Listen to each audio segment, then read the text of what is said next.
Good evening, everybody. Can you hear me? Yes. You can nod, that's fine too. Okay. All right, I'd like to call the July 9th, 2020 Des Moines City Council study session to order. Will Council Member Tracy Buxton please lead us in the Pledge of Allegiance? Try and aim to the flag. Can I? There it is. I pledge allegiance to the flag of the United States of America and to the republic for which it stands, one nation, under God, indivisible, with liberty and justice for all.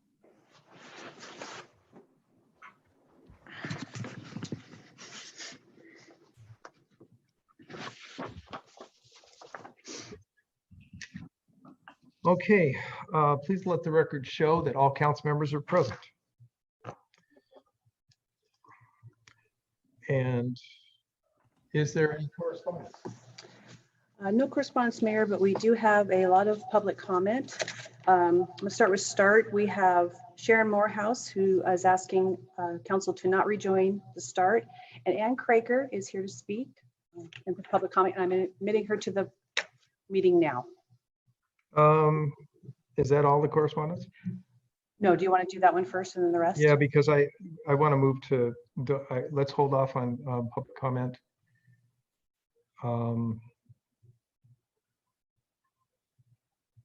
Until we announce the correspondence, and then we'll go forward. I'm sorry if we miscommunicated. Oh, okay. So I have public comment. Do you want to just do START? There's two and then the rest for Van Gasken. Okay, let's do START, and we'll pause, and I will. Yeah. Then I have a comment to make before we go into the Van Gasken yes, section. Perfect. Thank you. Okay. And Ms. Craker is in the meeting. Okay. I believe she's muted, at least from what I can see. Okay. Ah, there I am. Hi. There you are. Hi, Ann. Okay, you have essentially 3 minutes to speak. Please state your name and the city in which you live for the record. Okay, I am Ann Craker. I live in Des Moines down in the Redondo Beach area, which you can see behind me in one of those spectacular evenings we've had. So I had two comments, subjects, and one was on the rejoining the START meeting, since that's, I believe, still on your agenda. And that was because I have been one of the only people in Des Moines to be, just as a citizen, to join their meetings during these quarantine times, these virtual meetings. And so last time was, I noticed a couple of things, but last time was a presentation that would have been really useful for everyone to be able to hear, and that was on economic recovery equitably by their new equity officer, and well, two of them. And so afterwards I wrote and said, you know, it's so easy to record during Zoom meetings, and then people could join afterwards. I mean, they could just listen to it afterwards. I mean, this is just, as you all know, without the Zoom meetings, that this has been a pretty easy and straightforward tool. And it was rejected because it was not what people are doing. But so far, I have not heard any particular reason why recording isn't possible or desired. So that would be my big question of like rejoining. Why not do very normal meeting things? Because listening to something in the way it came out actually is way different than hearing it from someone's minutes or someone else's, through someone else's perspective written up afterwards. So that is my request there, is that should definitely be something that can happen before you rejoin. The other issue was on air quality monitors. And the reason that came up for me is because after the July 4th and all of the air, well, as usual, smells like smoke and does for some time. And you, it's just, I don't know that this year was more than others. How can I just remember it every year. So I thought, well, you know, and afterwards I saw, well, the Department of Ecology sent out, this is what the air monitor was last night. And then I said, well, and then I looked at it and said, like, but there are no air monitors between Tequila and Tacoma. That's strange. And so then I've started to look into that, and JC's helped me a little bit. I don't understand why that is. Maybe somebody, one of you do. I think it would be something that the cities between these two should get together and ask. I think it might be the Puget Sound Clean Air Agency, but find out, why are there none? I mean, none. I mean, the closest one is in downtown Kent, so nothing along Pack Highway, nothing along the shore. And I think all of that, that just looks like a big hole of data. And I don't know historically why. I think now would be a great time to get those in, especially before we hopefully don't go back to the full pollution as normal. But clearly we need to be on the map for Department of Ecology for our state. So that is all I had. Thank you.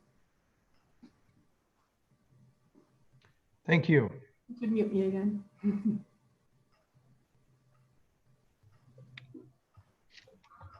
Is that everyone for start? For start, Mayor, yes. Okay. Before we go into the Van Gasken house, I'd just like to frame things up a little bit. There have been a number of people tonight that have indicated they want to comment on the future of the site known as the Van Gasken house. We certainly welcome any and all comments, but I think it is important to note that this isn't just the beginning of the dialogue. We started to have conversations about the future disposition of that property actually in fall of 2018 at our community open house that was based on Marina Redevelopment. We also discussed it again on September 6th of 2018, and I'd like the public to be aware that that was a city council work study session, and that video is still available on our website. So I just think it's important to know that there's been over a year and a half of comments and dialogue and hopefully shared understanding. But tonight, we'll look forward to council discussion and the possibility of making a decision based on the city staff information, our financials, the availability of resources from other agencies, and any other thoughts that come up. This will assure, I think, the best outcome for the future of our amazing city. And with that, we have, how many people signed up to speak? You want to do written first or the? Oh, go ahead and do the written, and then you'll announce them or bring them in. It's a little different with this time. Yes, thank you, Mayor. Okay. We've received numerous emails for the Van Gasken house, and the following individuals are against the removal of the Van Gasken house. Ani, and if I murder your name, I apologize. Ani Kachatorian, David Denino, Talana Sakovite, Morgan Stoller, Sandra Mock, Joan Bailey, Susan White, Tad Doviak, Marlene Hancock, Rick Johnson, who will also be speaking in a moment, Karen Staley, Cheryl Borg, Brian Snur, Rod Cook, Elizabeth Byrne, Mark Sperling, unknown, Jill Gibbs Dopel, Bob, Ernest Thompson, Stephen Lusan, Betty Van Gasken, Brenda Lemrick, Amy Tupulotu, Jolene Schwetz, Rita Martin, Bruce Glamon, Aggie Clark, Sam Sheeny, Kathy Van Gasken Luxon, Jerry Calabata, Gary McNeil, Lawrence Holliday, Sherry Knox, Lloyd Michael Price, Jane Leonard, Barbara McMichael, Darren Nerland, Erica Rush, Jamie Wagner, Barbara Shimizu, who will be speaking in a moment, Leah Anderson, Tiffany Caprera, and Chris Van Gasken, who will also be speaking in a moment. Sorry, bear with me. Following individuals, oh, we have additional against, pardon me, James Davies, Shaw Sanders, Stephanie Studocker, Julia Adams, Nancy Olson, Patrice Thoreau, Jim Langston, and Valerie Constantino. Okay. Following individuals are for the removal of the Van Gasken house: Sandy Butler, Jamie Brown, Kayleen Silviera, Daryl Lynn Black, John Scully, Rob Anderson, Tyler Alexis, Karen Kripani, and not specified, Alina Rogers wants to know the status of the reported indigenous object. And I believe that's all of public comment. And now we have Chris Van Gasken in the meeting for her verbal public comment. Okay, so just to make note, tonight's comments from the public must be limited to the items of business on the study session per agenda, Council Rule 10. When you're brought into the Zoom session, please state your name and the city in which you live, and you'll have 3 minutes to speak. And Chris Van Gasken should be coming in at this time. I believe her mic is still, her Zoom session is still muted. All right. Can you hear me? Yes, we can. Hi, I'm Chris Van Gasken. I live in Des Moines. I couldn't hear everything I was supposed to say. So is that all you need to know from me? That's good enough. Okay. I'm asking you to vote no on the proposal to demolish the historic Van Gasken house. To me, history matters. It's the reason we're here. The house is a link to our past, to the earliest days of our city. We can celebrate this history with a grand park that has great views, with the iconic house as a centerpiece. The house would make a wonderful museum highlighting not only the early history of the city, but also the Native American history in our area. As a fourth generation Des Moines resident and a member of the Van Gasken family, I've spent considerable amount of time in the Marina area and also on the property there. I admire the view of the house every time I see it. I've been at clam chowder feeds where well over 100 people were seated in the yard with tables and chairs, with plenty of room for a large croquet course, a large badminton game, and plenty of other space for folks to mingle and kids to run around and play. I believe there's more than sufficient open space for a glorious park surrounding the house. Please don't take this part of our history away from us. Once history is destroyed, it can never be replaced. As your constituent, I'm asking you to vote no on this proposal. Thank you. Thank you. Mayor Barb Houston Shimizu is in the meeting. I didn't catch Hello, your name. thank you, everyone. Dear Mr. Mayor and members of the Des Moines Council, thanks so much for taking some time. I know that you have discussed this before and appreciate your openness to considering further thoughts at this time. I've just recently learned that this council would be voting on the motion to dispose of the homestead this evening. And I saw that the stated purpose of the demolition was to provide enhanced public view, open green space, and public amenities. I think, however, that in the Marina area, we're blessed with many large spaces with stunning views, and the footprint of that house does not take away from that view, but in fact is an iconic landmark of the city. I've also spent a lot of time on the property at July 4th evenings and so forth, where dozens of people were there, and there was still lots and lots of large open space to the south, to the east, to the north, not even counting the hillside going down to Covenant Beach, or the couple other buildings that are on the property, the garages that could also be taken down if absolutely needed to create more open space. For myself, I'm a 16th generation American with almost 400 years of roots in New England. And history there is proudly kept. And honestly speaking, I'm kind of tired of the Western habit of tearing down everything that's old. Our history is our story, it's our journey and our identity. And I think that's one of the few remaining buildings of the settlement period that has a lot of historical significance, not only for the European American settlers, but as Chris mentioned, also the Native American tribes that are living there. I'd love to see anything, something like a museum. If you need an idea, maybe go to Kashmir, Washington, just outside Wenatchee. They have an awesome little teeny museum that's a great combination of settler and native history. And I think if a tiny town like Kashmir can build and support a museum, so can we. So I respectfully ask that the council members vote no to this proposal.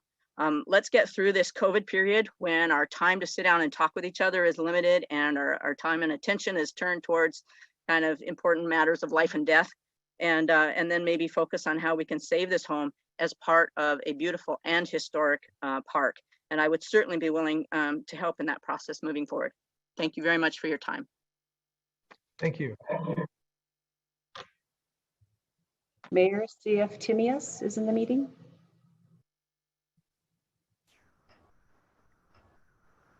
Mr. Timius, as soon as you unmute, you will have 3 minutes with which to speak. Please state your name and the city in which you live. Yes, my name is C.F. Timius, and I'm actually a resident of Normandy Park. However, I am a property owner in Des Moines. Prior to COVID activities there, I was regularly a participant in Des Moines Creek Park Run, which I typically enjoy. Tracy can attest to that. I just would like to say that I feel that the Des Moines waterfront is a wonderful asset for the city of Des Moines, and it already provides value to Des Moines citizens via the fishing pier and the farmers market, the marina, the eating establishments there, Anthony's, Quarterdeck, and then also the Des Moines Beach Park, which is quite an asset in itself. My thought is that, as I recall, it seems that the council was involved with keeping the Des Moines Theater as an asset to the city and trying to prevent that from being torn down. I feel that we should shouldn't we also take kind of the same attitude towards this structure?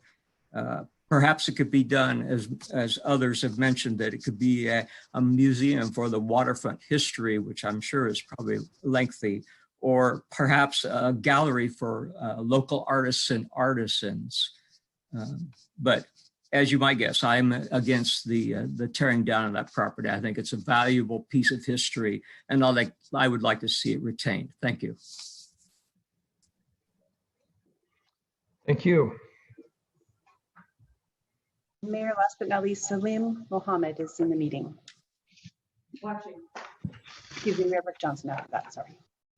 Can you guys So hear who's me? coming in next? I'm hearable at the moment. Salim Mohammed. Okay. Hi, Salim. Please state your name and the city in which you live. Hello there, you guys. My name is Salim Mohammed. I am 29 and I live in Des Moines. First off, I want to thank you guys for giving us the opportunity to speak our opinion on this decision. I can't say I'm speaking for everyone, but I do feel that I do speak for a lot of people. I've been in Des Moines and a neighboring Seatac since 2001 when we moved here from West Seattle. Throughout my tenure of living in this beautiful city, I've had the pleasure of being down at the marina numerous times and seeing all of the numerous viewpoints that it provides. The Van Gasken house has always been a part of the marina's aura and beauty to me. As your own historical society presents, the house was built in 1889 for Captain William D. Fleming and his wife Jane. It has survived both world wars, the Spanish influenza, the Great Depression, and is currently staying in one piece during the terrible pandemic we are facing. Our great town wasn't even annexed until 1959. That means that this house was a part of our city 70 years before it was officially incorporated. From young teen into the adult I've become, I've had nothing but appreciation for that home. I cannot lie when I say I'm ignorant of its history until now when I finally looked things up. I feel that other people who are part of the city also had no idea of the longevity and history of this home. We shouldn't destroy history just because people forget it or have no clue about it. Instead, I see this as an opportunity to teach the history of our city to a greater mass of people. Learning history teaches respect, something that our society really needs to relearn. We learn to respect each other, but more importantly, our environment. I'd only hope that the city council would use this opportunity to restore the home and possibly use the home as a learning center for the history of the city. During the hottest times of the summer, the viewpoint adjacent to this house isn't filled even close to capacity. I've never driven past there and seen all of the benches or tables used at once, nor have I seen the lawn being used to capacity also. The parking area is smaller, but it allows for the viewpoint to be a more personal experience. Destroying the house and expanding the viewpoint would destroy the ability to feel as if you're in a private setting. There's absolutely nothing positive coming from it. It would be like changing the viewpoint from what it is now to the viewpoint over Alki.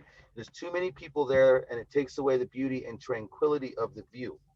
In conclusion, I feel that destroying the Van Gasken home not only would be detrimental on the history of the city, but it's also being done with little to no positive impact on our community. It is a waste of our taxes to agree to this, and it is shameful to want to destroy a building that is over 100 years old for a view that can be attained further down in the marina. A matter of fact, there are better views once you actually get down there. I feel a minority of people seek to see the water from that view, and we as a people should survey this before making a decision. Thank you for your time, City Council. Thank you. Mayor Rick Johnson's in the meeting. Okay, Mr. Johnson, please state your name and where you live.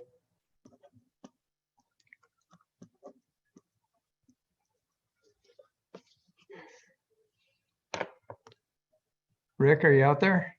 I can see your picture, but I can't hear your voice.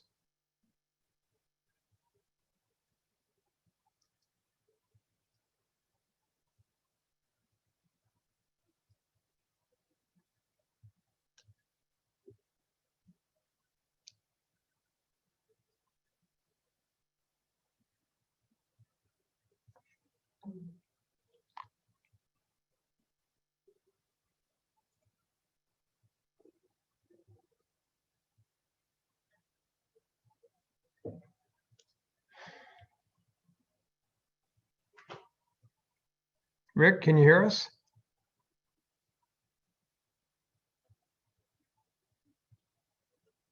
We are not able to hear you.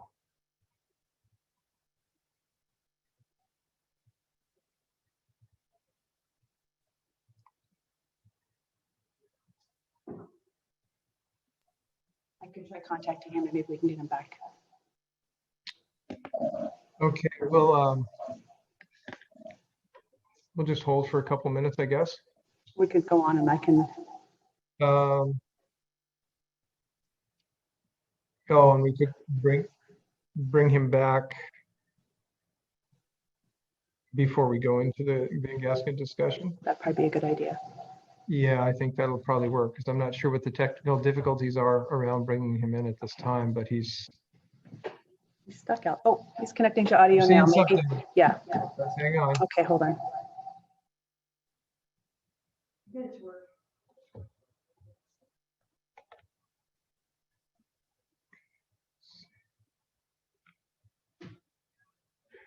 Rick, are you out there?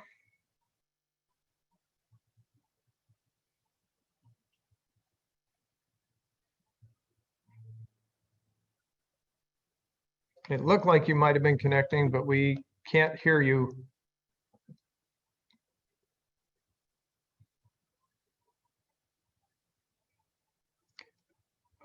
Okay, I think what we're going to need to do is move forward and we can see if Bonnie can connect with Rick before we get to the fourth item discussion tonight.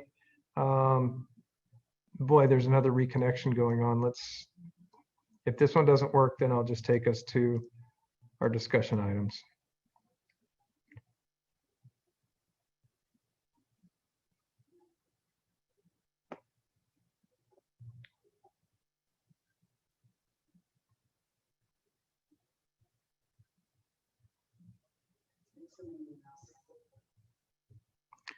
Yeah, it doesn't look like he's going to link up. So at this point, I'm going to move us forward to emerging issues in the consideration of time. And our city manager, Michael Mathias, the floor is yours at this time. Thank you, Mayor.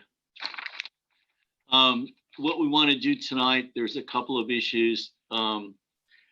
Something we have not been able to do, partly based on restraints from COVID. But tonight, what we want to do is provide council and our citizens an update on what departments have been doing, what the workload in the city is. And I frame that within the context of all the myriad of constraints in conducting business that have been a result of the pandemic. So with that, we have a number of PowerPoint slides, and we'll just give you brief updates on significant issues.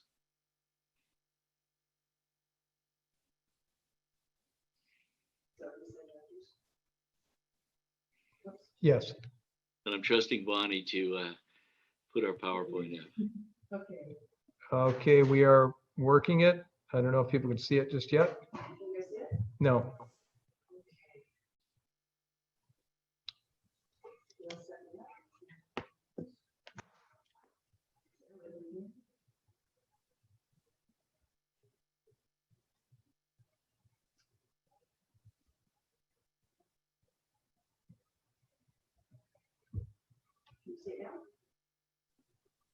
No. No.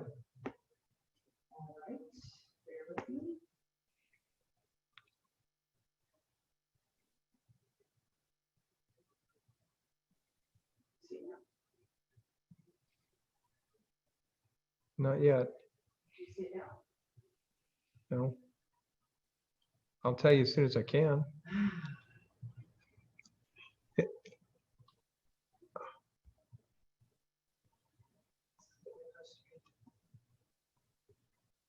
Do we have on-site support?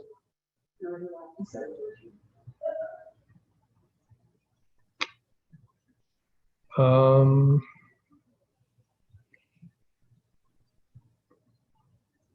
you able to? Wow.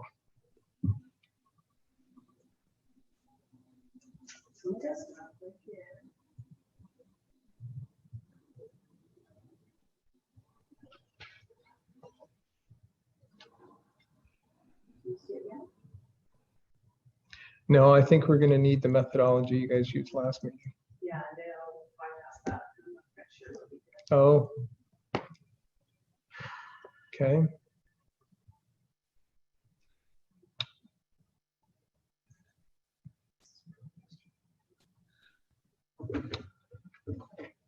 I think everybody, we're going to need to take a 10-minute recess, make a phone call. This was working prior to us going live, and for some reason it's not.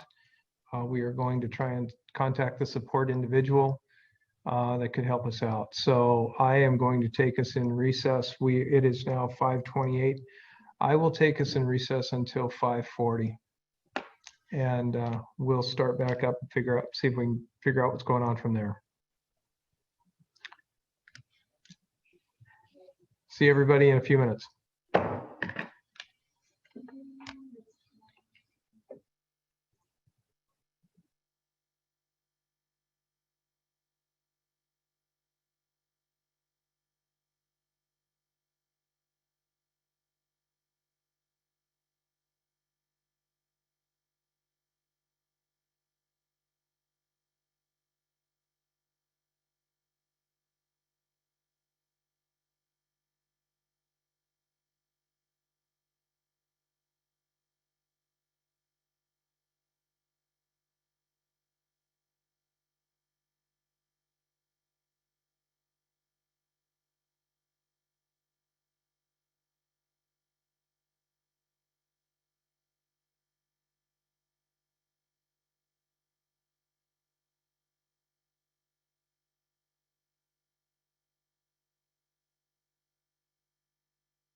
Okay, Mayor, can you hear me?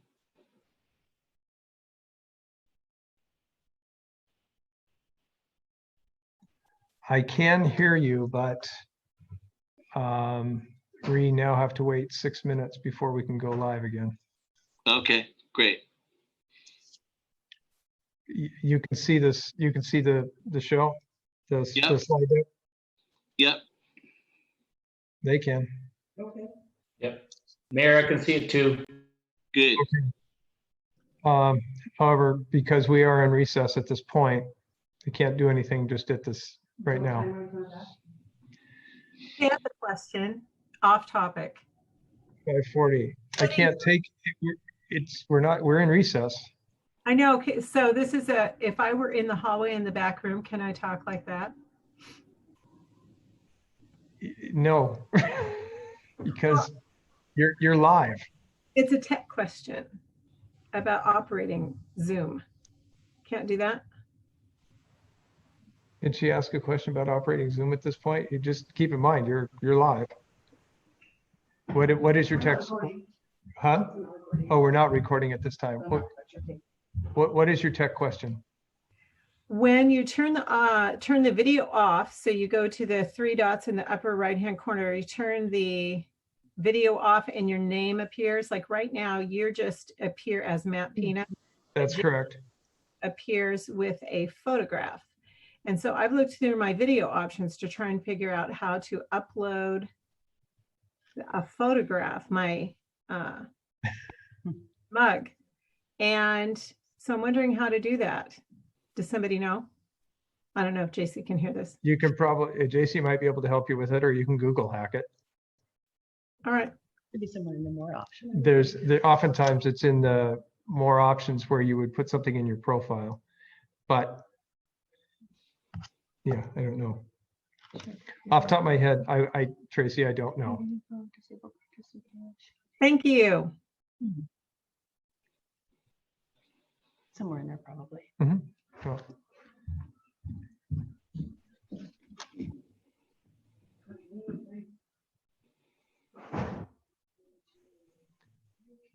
so I can't even. It wouldn't work at first, and then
Ta-da! What I miss?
Can everyone see the presentation? I can. Yes. Okay, Michael, can you see it? Yeah, any questions?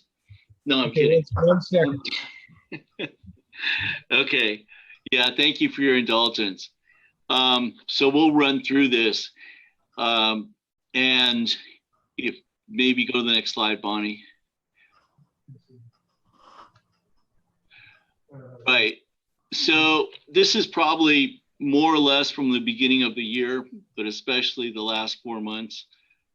So one of the responsibilities I had was declare an emergency proclamation for COVID, and then work with our first responders and staff on what our COVID response is going to be.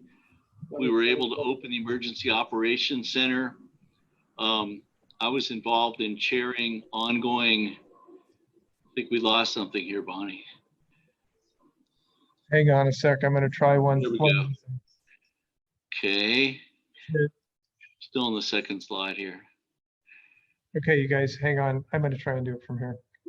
Bonnie, why don't you unshare and I'll try and go from where I'm at.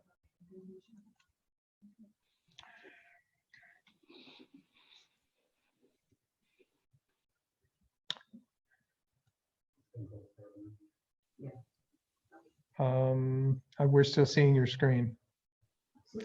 Okay, now we're not. Okay, Bonnie, I'm going up. Okay.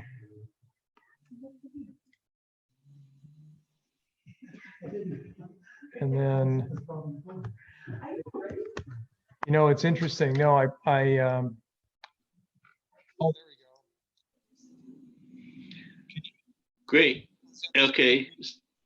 So just continuing on, you know, we opened the Emergency Operations Center, and that was something between the cooperation and knowledge of Dale and Dan, Shannon, our first responders, our police, fire department. We got that opened in a day. And that Emergency Operations Center has been active since that time in March, early March. And, you know, we can't take credit for the transmission or lack of transmission of the virus. But we can say, I think with a lot of you know, sort of positive understanding of what we've done, that the number of fatalities in Des Moines relative to the number of infections is absolutely small and tiny per capita compared to other cities, and especially now compared to this rebound. So we can't take credit for that, but we can take credit for creating the conditions under which that has occurred. We have ongoing status meetings. We started every day. Now we're down to once a week, and we're kind of playing it by ear. The Emergency Operations Center was very helpful when we had our peaceful protest in terms of monitoring activities and being able to respond. My role in all of this has been to chair the ongoing status meetings. We've had Shannon, Dan, and Ken, Mark Cooey, and others from our departments, police and emergency management. Shannon's done just a fantastic job for us. Fire department, same thing. Dave Matafton's been the incident commander. And this is a strange incident for us because it's not a defined incident. It's open-ended, and we don't know what the parameters or needs or dynamic or even size of it will be at any given moment. So these guys operating in the dark for much of this have done a great job. We've had finance involved. Beth Ann has been very instrumental in helping us make sure we record all of our costs and then try to find ways to allow the federal government to support us in our efforts and reimburse us essentially. Many things will come from the COVID-19. We've had to close City Hall. We've had to revamp and review our organizational structure.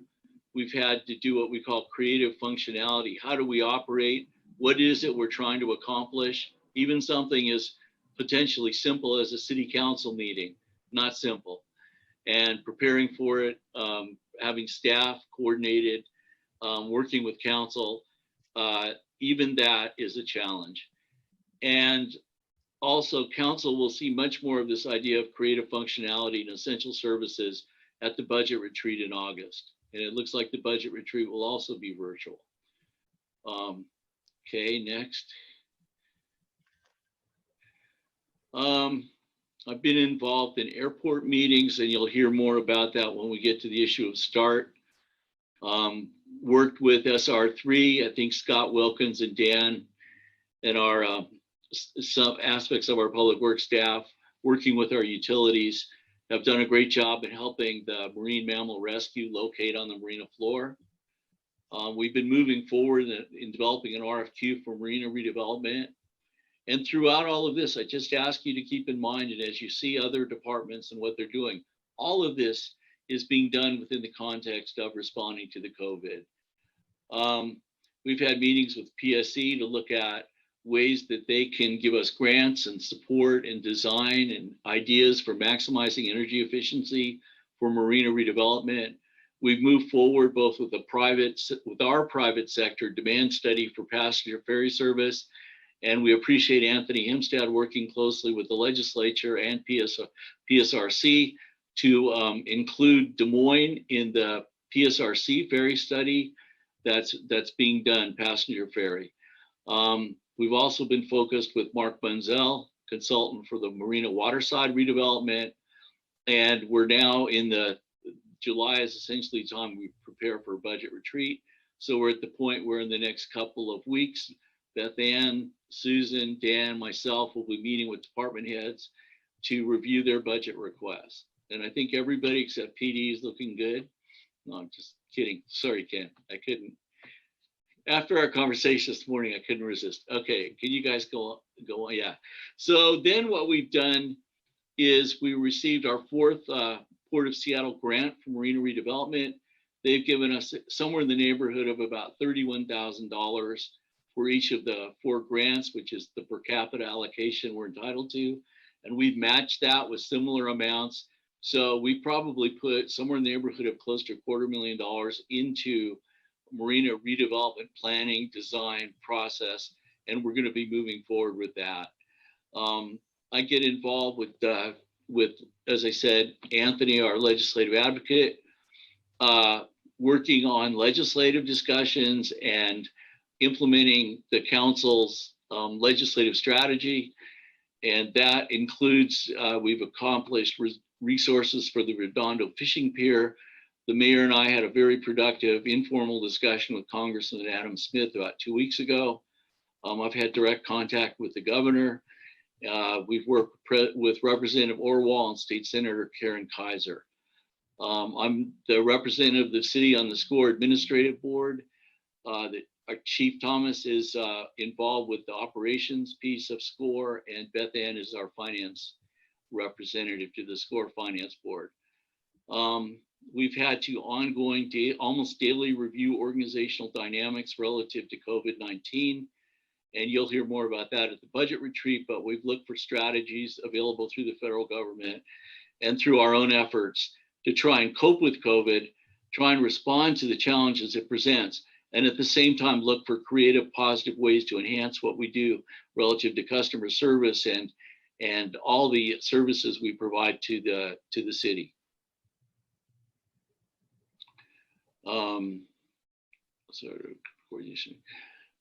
Okay, this goes to Dan. Before we go to Dan, I want to, our Chief Operations Officer, I also do one other thing, and that is respond to requests from information from the council and provide that information.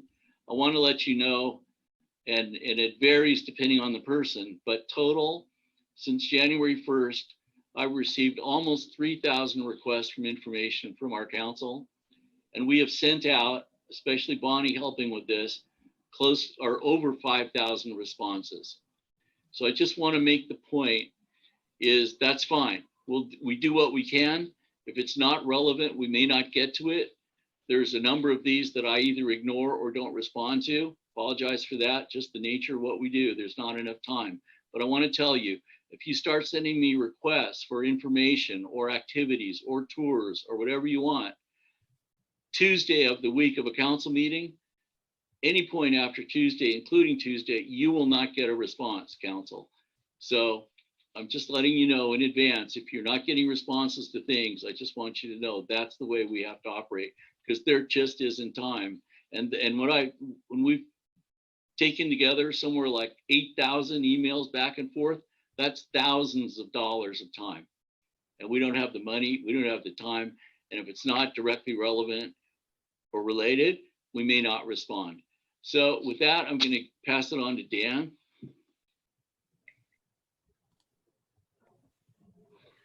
All right, good evening, Mayor and Council. As Michael has alluded to and talked about, a significant amount of the time over the last 4 months has been devoted to COVID-19 response and work through the EOC. I couldn't be happier with the work that Shannon's been doing. She's just been doing a great job keeping the EOC up and running here over the last several months and helping get that organized and set up with our first responders. As this event began to unfold in late February and March, something that's worth noting is the agility and the flexibility of our staff. This is, as we all know, unprecedented times, and really challenged us in many, many ways. And our staff jumped and responded to the occasion.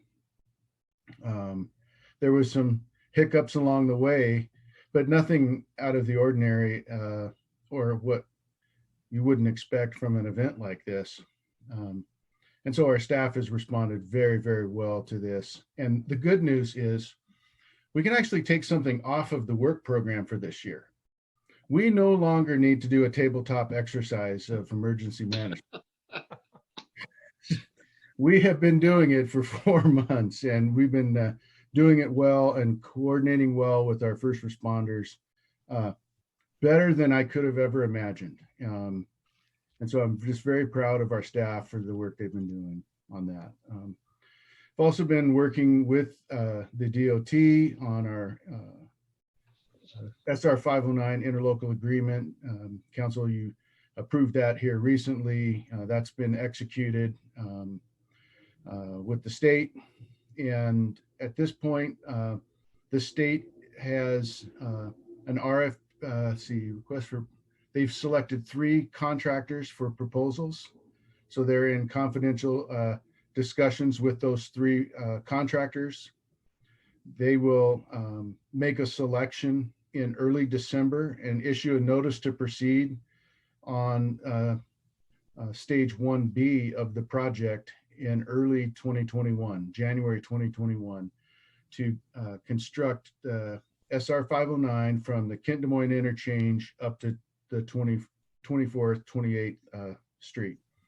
So that's good news. There are some challenges still on the project, some funding challenges. We did get a notice recently. We did finally get our INFRA grant from the federal government, which was a big part of our local funding strategy. So that's great news for the project. Obviously, the reduced revenues that the state is facing will, have some impacts to the project in the out years that will have to be resolved moving forward. So we're still working on that. Been still involved with the Sound Transit project, as you've seen. If you've been up along Pacific Highway, across from the college, or up in Pacific Ridge, you'll notice quite a bit of demolition work going on the project. And in the city of Des Moines, there is now 3 properties that remain to have demolition work conducted on them. All of the other properties that Sound Transit has acquired all of the other properties that they needed to build their project. Those homes have been demolished. Obviously, the residents have been relocated, and grading work is scheduled to begin soon on the project. So that project's going well. Really, really happy with our staff who's taken some of the workload off of that for me. So Laura Tachiko, Peggy, Brandon, Tommy, the whole team's just been doing great and keeping up and actually keeping ahead of the contractor so that we don't get into any kind of delay claim. So that project's going really well. Been working closely with Michael and the directors and AJ on a number of human resource matters, some related to response to COVID and just responding to some of the dynamic changes that we're having to make at department levels in response to personnel, and also working with negotiations on with the Teamsters on their contract, which will be coming forward to council next week. And over about the last month, we've been starting to work on some of the 2021 budget preparations, particularly right now, the CIP capital improvement projects, and we'll be bringing those forward to the committees over the next month and a half. So that concludes my presentation.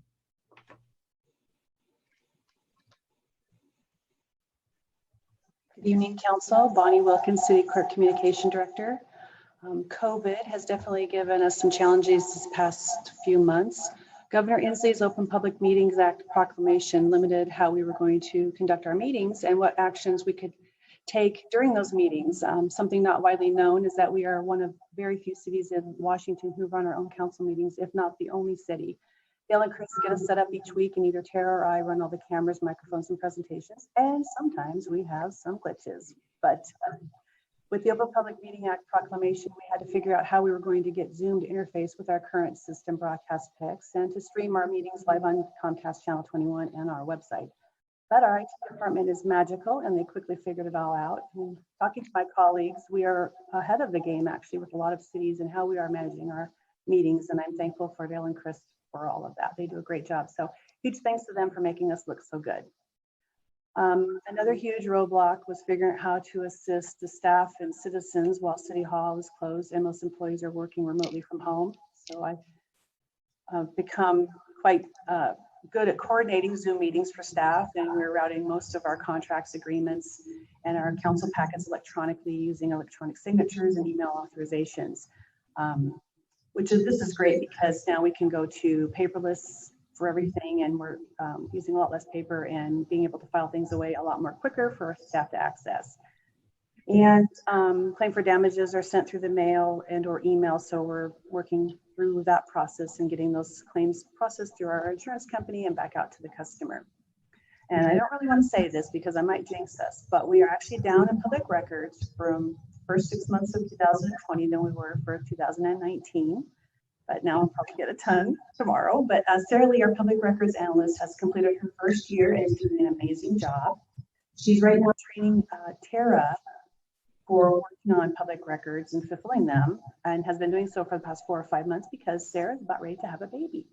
So any day now. So COVID has made training a little bit difficult because we have Sarah home working as much as possible to keep her safe. But Sarah's picked it all up pretty quick, and I don't think anybody will notice any difference. And other than just keeping things kind of help what we can do, keep coordinated.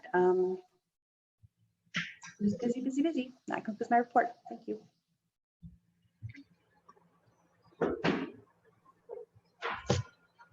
Good evening, Council, Mayor. For community development, we have had a lot of adjustments to make. As you may remember, the governor was kind of changing the requirements for construction pretty much daily for a while and weekly. So each time we've had to redo our systems. We've come to the point where all the services are available remotely via email, We have a drop-off system for paper and methods to take payments and all that. So the staff has done an absolutely incredible job of keeping up with that. And construction is essentially all full steam ahead, but with some added workload there in making sure that all safety precautions are followed both by our staff and when they get to a site. So that's really added to the workload, but they're doing a fantastic job. As part of that, we already were working on electronic plan review, but that system was accelerated, and we are currently using that system, kind of working out the bugs, and we have some legacy projects still in paper, but we're well on the way to moving toward full electronic plan review. And the staff really do like that system. As you know, we finished the flood hazard zone code update and adoption of new maps, and as well, one round of our code cleanup items is complete. Some of our major development that is occurring, the theater is moving right along. They will have another pour next week, I think Tuesday, and that will be some interesting activity occurring there. Shortly thereafter, you'll see the roof come up and come off, and so there'll be some more visibility from the front of that project. Point by Vintage, we've talked a little bit about that before. That is, there was a previous project called Barcelona on Pack Highway, and they are well under review. They're very anxious to get started this fall. I hear from the staff that their plans are in very good shape. We've completed one round of review, and so that's a realistic time frame potentially that they could be under construction later this year. Wesley, we are finishing up the final inspections on the new building, and people should be able to start occupancy by the end of the month. The demolition on the old building is scheduled at this point for the fall. And that concludes my report.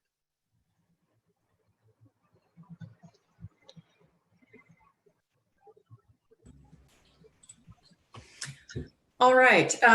Good evening, everyone. I just wanted to give you a quick update on what the court is doing. We knew very quickly, Jennifer and I, that we would have to completely reorganize the way that we do court. We were aided in that by the state Supreme Court, who issued emergency orders granting fairly broad authority for individual courts to do what works for them. I implemented a number of emergency orders as well in order to give us some time to create our virtual courtroom and get it up and running, which we have done, and it's been going very, very well. You know, there are always glitches when you're dealing with technology, but I would say on the whole, I think Jen and I both have been surprised at how well it all came together. We did suspend jury trials for a period of time. We will be, our plan right now is to resume them in August, of course, abiding by all the local and state guidelines regarding social distancing. We do know already that we will be conducting jury selection by Zoom because we do not have the space to accommodate the panel of potential jurors. And we also now have essentially a virtual court clerk's office. We're going to be expanding this as well, but the general public can access the court clerk's office by email, by phone, and we are looking at installing a kiosk perhaps in the fall where folks, if they come to the clerk's office, they'll be able to interface by video and conduct their business without having a face-to-face contact with the clerks.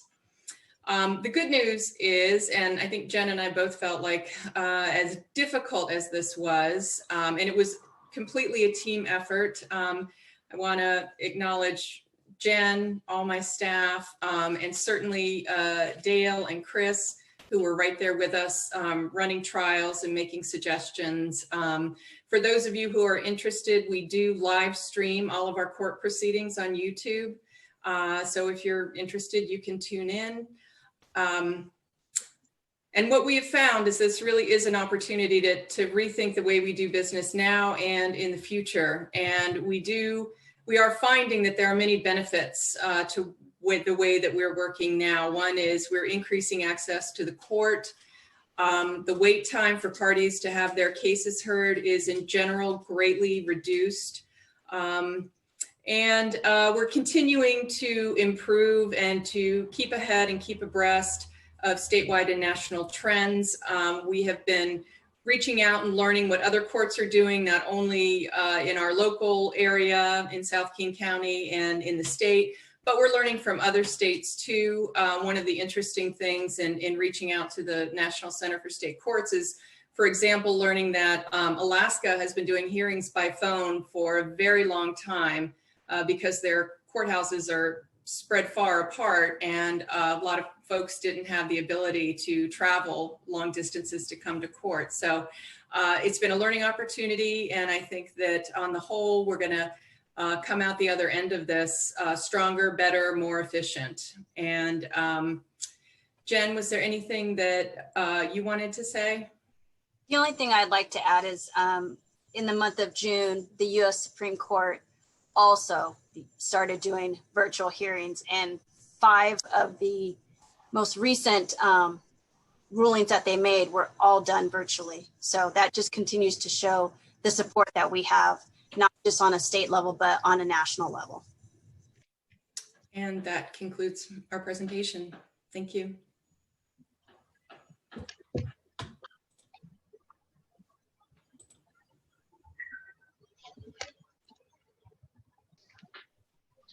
Good evening, Council. Shannon Kirchberg, Emergency Preparedness Manager for the City of Des Moines.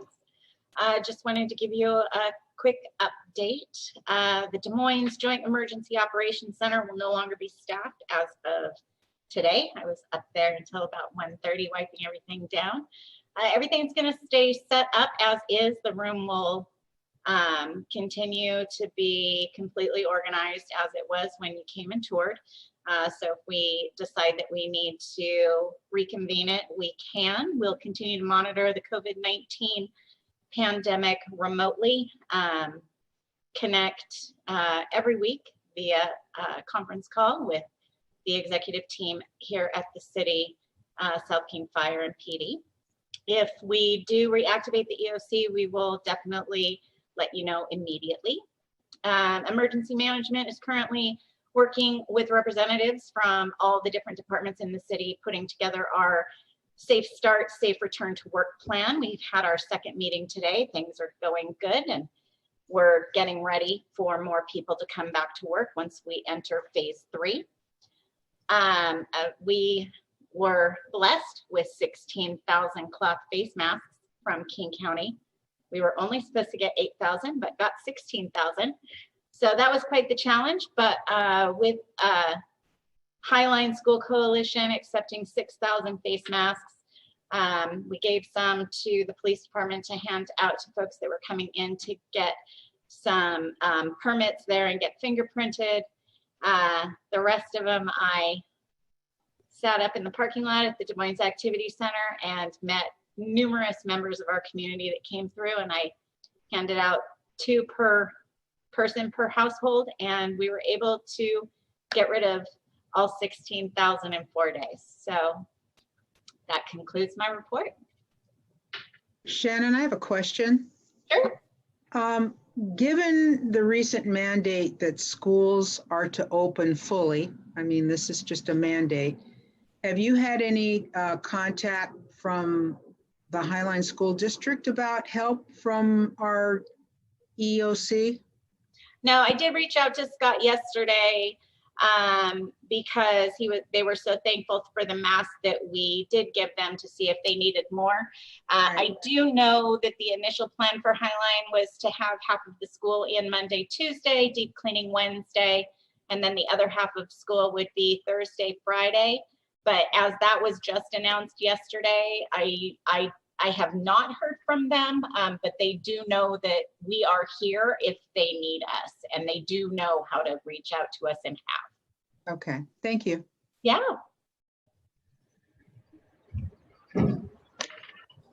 Good evening, Council. This is the Finance Director, Beth Ann Rowe. And as everybody has on their slides, our response to the COVID-19 crisis. What I didn't put down here is that our IT department was able to get everybody up and running with remote computers and whatnot, so we could work remotely, and was able to do that in a very short time.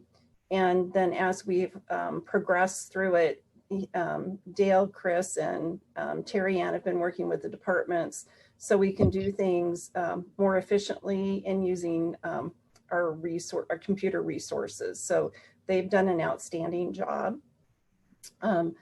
Deputy Finance Director Sean Hunstock and my staff has been working really hard to track additional expenditures spent to respond to the crisis, evaluate the impact to city revenues, and work with staff to receive local, state, and federal assistance, because we will try to maximize getting as much other people's money in as we can, since we're still not certain how long this is going to last and the total impact to our current budget and to our 2021 budget. We've completed the 2019 Comprehensive Annual Financial Report, which is currently being audited by the Washington State Auditor. They are doing this remotely, so I'm really proud of my staff. We've been working at keeping records electronically, which has been actually helping us a great deal during the audit. And we've been having weekly status meetings with the auditors through Zoom. Also, we thank the council for approving changes to the code and the contract with File Local. We've been working on the File Local implementation, which is a web portal for payments of business licenses and B&O tax returns. We went live with that on July 1st, and we have been receiving business license applications and been approving them. We're doing a phased in approach because right now you can't renew online. That will come towards the end of the year. And then second quarter 2021, we're looking at doing a web service. So currently right now we're doing a lot of manual approvings behind the scenes. So there's more to come for this implementation. We've sent out budget instructions to the departments for the development of the 2021 budget, and have received information from those departments. And as Michael and Dan said, we'll be meeting here in the next couple of weeks to pull together the information for the budget retreat. We have been working to evaluate the responses from our requests for proposal for the financial management system and implementation. And on the meeting for next week, I have a recommendation for a selection for the system. And that's what we have been up to. And I just have to say, staff has been doing really well, working remotely and getting things done. Thank you very much. Before I move to the next slide, it was brought to my attention that I had missed a communication. I apologize to everyone. I see, here's my camera's off so I can share my screen and see the full screen. So I apparently missed Councilmember Nutting. And I still can't see you on the screen at this point. Is there something? Yes, Mayor, thank you. All I had to say is that to elaborate on the Highline Public Schools, they will be doing a 2 days on, 1 day deep cleaning, and 2 days more. Also, they are offering a stay at home for those that don't feel comfortable for their children to go to school at all. And they will be offering that at their quarter semester break, if you choose, that you can send your children to school that is when you can make changes. So I wanted to elaborate on the fact that it's not just going to be Monday, Tuesday, cleaning Wednesday, Thursday, Friday. It's going to be, yes, that's what it's going to be, but a hybrid also of allowing your children to stay at home fully and distance learn. And then if you choose to, that everything's okay, you can send your child back, but you have to let them know before the semester break. City Manager Matthias, I've just interrupted your presentation because I missed that. Do you want to pick up from here? You're muted.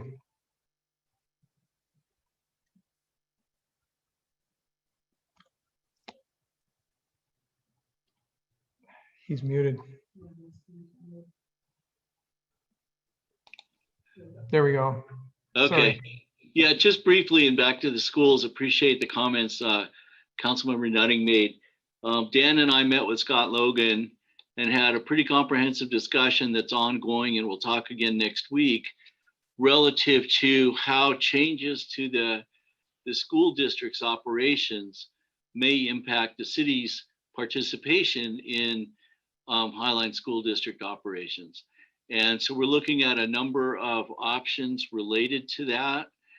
As always, it's a pleasure to work with the district. Scott's just a great guy. Susan Enfield, so supportive, and as are members of their board. So we will be bringing more to council, especially in the budget retreat, what the recommendation will be relative to our role. But I wanted council to know that those discussions are ongoing. Thank you. Should I continue forward? Please. Legal. Good evening, Mayor and Council. Tim George, City Attorney. As the court mentioned, we've transitioned all of our criminal prosecutions to virtual appearances. This is limiting our filings right now to the most serious cases. So our second quarter criminal filing numbers are not compiled yet, but they will be down from historic levels. But we expect those numbers to rise once we get more accustomed to virtual hearings and we can handle more cases. Important note, I want to point out, domestic violence is a major concern right now in our state as well as across our country. Our domestic violence victim advocate part-time position, but she's also part-time in another role for the city. So previously she had set days and hours that she was available as an advocate.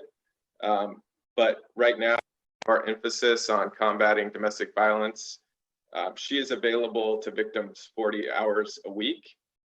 Basically, anytime that she's working, she's available to work with victims. She's still handling both of her roles, but because she's remotely, she can spend time on DV work when she's needed, and then she can spend the rest of her time on her other role. So at the end of the day, the total hours remain roughly the same, but it allows her to be more responsive to fluid situations. So Tim, I have a question. Has she or police seen an uptick as we have seen across the nation here? So we don't have our final numbers right now. What I've been told is we're seeing different kinds of cases than we're normally used to. And so I will be happy to report to the council total numbers once we get our second quarter compiled, but I don't have those tonight. Okay, thank you. Councilmember Buxton. So Tim, is this being considered a COVID-related decision that's going to be temporary for as long as COVID exists, because these changes in incidents are related to COVID? Can you comment on that? Or is this going to be an ongoing permanent change? I think it's on the person that we have in the position. Right now, she's part-time in this position and part-time in another city position. So she's working for the city 40 hours a week. So that's not typical. Usually we'll just have a part-time domestic violence victim advocate who's not available the other half of her time. So this works out well, and then working remotely allowed her that flexibility to be available for victims 40 hours a week because she's not in two separate offices. like she'd previously been. So it works out well, and it's definitely something we would consider moving forward. I see Councilmember Nutting and then Councilmember Harris. I just was from a money standpoint, do we need to change things around? So we need to expand the position for the budget to move forward here? I don't think that we need to expand the position right now because we have flexibility with her working remotely that she's available 40 hours a week. She's not working 40 hours a week as an advocate, but she's available 40 hours a week. So I don't think that we're not asking to expand the position. Councilmember Harris? Unmute, please. There we go. Sorry, the space bar isn't working. So Tim, this isn't really directed to you, but it would be a good thing if the website, like right on the front page, had contact information for the victim's advocate. That's my comment. People ask all the time, it seems, for how do I reach the city for various services, and it's just kind of hard to find. So that's all. Information is provided by police officers at the scene of domestic violence cases, so they get her information right there at the scene. She's also under the legal. Yeah, I'm just talking about, just people looking for resources. Okay, so I see City Manager Matthias and then Councilmember Buxton. Yeah, can you hear me? Yes.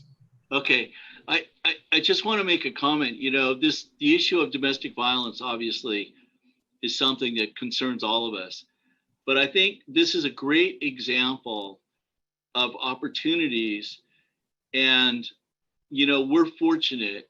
I give him a hard time, but that's only because he deserves it. But we're fortunate to have just exceptional police chief, forward-thinking, creative, knows where resources exist. And one of the things that we'll be doing at the budget retreat, but also in discussions with the chief before and after that, is finding ways that we can enhance our resources for issues like this, especially issues related to the provision of basic social services, mental health, addiction, domestic violence, all of that. And there are ideas across the country about ways to do that. But we will be looking at and talking with council about the allocation of resources so that police do not find themselves, as they do now so often, as the safety net or the intervention of last resort for domestic violence and other types of events that really require social services to be available and not police to be available per se, unless there's some type of violence that needs to be stopped. And I just want to mention that. I think that's an example, just as you heard the court, which took the complexity of dealing with the administration of justice and has now come up with multiple ways to make them more efficient and to comply with the requirements that COVID-19 is putting us through. So the same is true with police. So I know Ken will talk about that somewhat today, more at the budget retreat, but I just want to say that's how we're looking at it. Challenges create opportunities, and how do we maximize those versus just continue to do business as we've always done it. So thank you. I just wanted to mention that. Thank you. Councilmember Buxton. Just a little clarity on how we respond to domestic violence, and you can correct me if I'm wrong, but I believe that our domestic violence advocate right now, her caseload is connected to police response. So right now, I don't think that she's available just as a call-in, that she is a resource based on some kind of police response and referral. So you need to have an event or something first. I don't know if we have the availability of making her available just on a call without police intervention, but you can clarify that maybe for me. Yeah, generally that's correct. That's how we typically get in touch with victims, but we do advertise that she's available on our website. And so she will get calls sometimes from cases that aren't associated with criminal cases in Des Moines, and she will respond to those as well. And finally, the legal department is a support department. So many of the items that were presented here tonight, the legal department was involved with in some way. And that concludes my presentation. Thank you. Thank you. I guess it's me. Thank you, Mr. Mathias, Mayor, City Council. Scott with your City of Des Moines Marina. It's nice to see everyone, and I hope you all are doing well. As you all know, the Marina provides liveaboard moorage for some tenants and has a public fuel dock. So at the beginning of this pandemic, the Marina was considered essential service. So our service aspect and our maintenance never closed. We've been open the whole entire time. We did close our office, but we were there working at that time. I'm very fortunate that everybody's taken their precautions and everyone has remained healthy throughout this, and happy about that. During the last few months, the Marina did have 8 scheduled yacht clubs that canceled, which affected our revenues in both guest moorage and fuel sales for the months of March through May. You figure 120 to 160 boats, large boats that didn't come, and that's a lot of fuel that wasn't sold also. I am pleased to say permanent moorage has been strong throughout this entire unfortunate time. And at the present time, we're 100% full. We have 2 slips, medium size, that are available for revenue, and we're going to keep them and reserve them for any emergencies that might happen. And for this, I got to give kudos and thanks to Tara and Katie. They've been doing an amazing job in the office, being it's closed. They're still doing all the billing, working with parking, working with tenant issues. And over the last 3 months, they've successfully signed up 60 new tenants to the Marina without any issues. These aren't returning customers. These are new tenants to the Marina. And this is people taking pictures of insurance cards and sending them email, and we're mailing and everything else. And they've just been doing outstanding. Secondly, it's unfortunate with all that's happened, but in May, we're unable to properly celebrate the 50th anniversary of our Marina. So maybe next year we can do happy birthday 50+1, celebrating next year. SR3, they're getting closer. We did run into some hurdles early on, right underneath the surface of the asphalt. We found huge bulkheads, previous foundations from, I believe it was an old marine store. So we got through all that and things are moving forward, and Casey is shooting for a late August opening. So looking forward to that. I'm excited to say the Marina was awarded a state boating infrastructure grant, a big grant. It's in the amount of $81,575. This grant will enable us to upgrade all the power throughout guest moorage, which will meet the growing needs of the larger vessels, such as these boats now are coming with ice makers, washer and dryers, microwaves, and they draw a lot of power. In addition to those upgrades, the grant will also fund the installation of a backbone needed for electric charging stations to accommodate the future needs of electric boats. And if you want to go on and look at something, there's a company called Alva, A-L-V-A, Alva electric boats, and there's also Green Line hybrid electric yachts. It's pretty interesting to see. And lastly, when visiting the Marina, say hi to Chandler Williams. She's an internal applicant from the Park and Rec Department, and she's been hired to fill one of the 2 newly budgeted 2020 permanent positions with the Marina.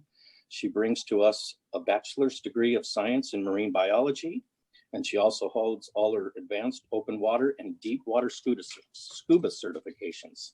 And that concludes my report. Thank you. Thank you.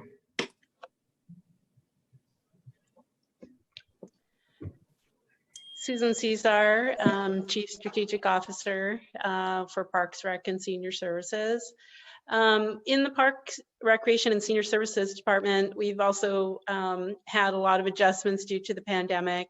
The staff were very, very busy canceling, refunding, answering inquiries on all the programs, both at the activity center and at the field house or remotely. So that was a lot of work and a lot of good work from the staff in explaining things to people. We did come up with a virtual Camp Chaos, and that is in progress. The participation in that started fairly small, but it is continuing to grow, similar to what we saw originally with our lunch program at the activity center. So that's a great program. The parents are appreciative that we're having that. Midway Park update, I did send a link out earlier to an interview. There was an event held this week at the park by the Ray Foundation, which is the charitable arm of the Seattle Sounders, in conjunction with the Storm and Symetra Insurance. They are finished with the resurfacing on the court, and it looks fantastic. If you haven't gone by there to give it a look, we may see some additional media come out. I think that we'll forward that as it comes to light. There is also our Parks Recreation did the virtual clinic this afternoon. I haven't heard on how it went, but t-shirts, balls, and everything were delivered yesterday, and then they were planning to have a clinic run by the Sounders today. At the activity center, that continues to be very busy. That never did shut down. We just shifted to a lunch program and also being there to give our seniors a call, send cards on their birthdays, and just be there for a friendly face when people need to reach out by phone or when they're getting their lunch. We've also been working on a grant application for the Van Gasken Park development, and we had our first presentation to the Technical Review Committee, which went quite well. We got some feedback on the presentation, and we're working on strengthening that application with the final presentation should happen in September. And we have high hopes for that. Thank you.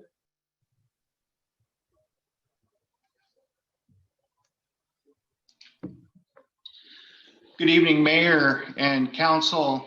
For the police report, first, I would like to start with a report on the 4th of July and department operations. We had 62 fireworks calls. Our officers wrote one ticket, $500 ticket for letting off fireworks. We did give 25 warnings, and we seized several items of fireworks. We staffed up the city with officers on overtime to help respond and deal with those calls, and provided a very strong presence down at Redondo. Prior to the 4th of July, similar to last year, we put out, in conjunction with the city, digital signage and a social media campaign to remind people that fireworks were illegal. So that's basically what happened with the 4th of July this year. Thank goodness, no fires and no serious injuries to any of our residents in the community. So. Next up, Redondo Square Station, kind of an update. It is up, it's running, it's operating. Unfortunately, with the COVID-19, many of the task forces are shut down and are not operating, but we still do have a presence of patrol officers. We do have a presence of some detectives. And I am going to participate in a phone call next week with Representative Tina Orwell and King County Mental Health, because we want to get the mobile crisis team located down in South King County, or part of that team located down here, as currently it's in downtown Seattle. So we are looking to open up a portion of our Redondo substation to King County Mental Health, so they can be down here right in our community to assist with the response to mental health issues.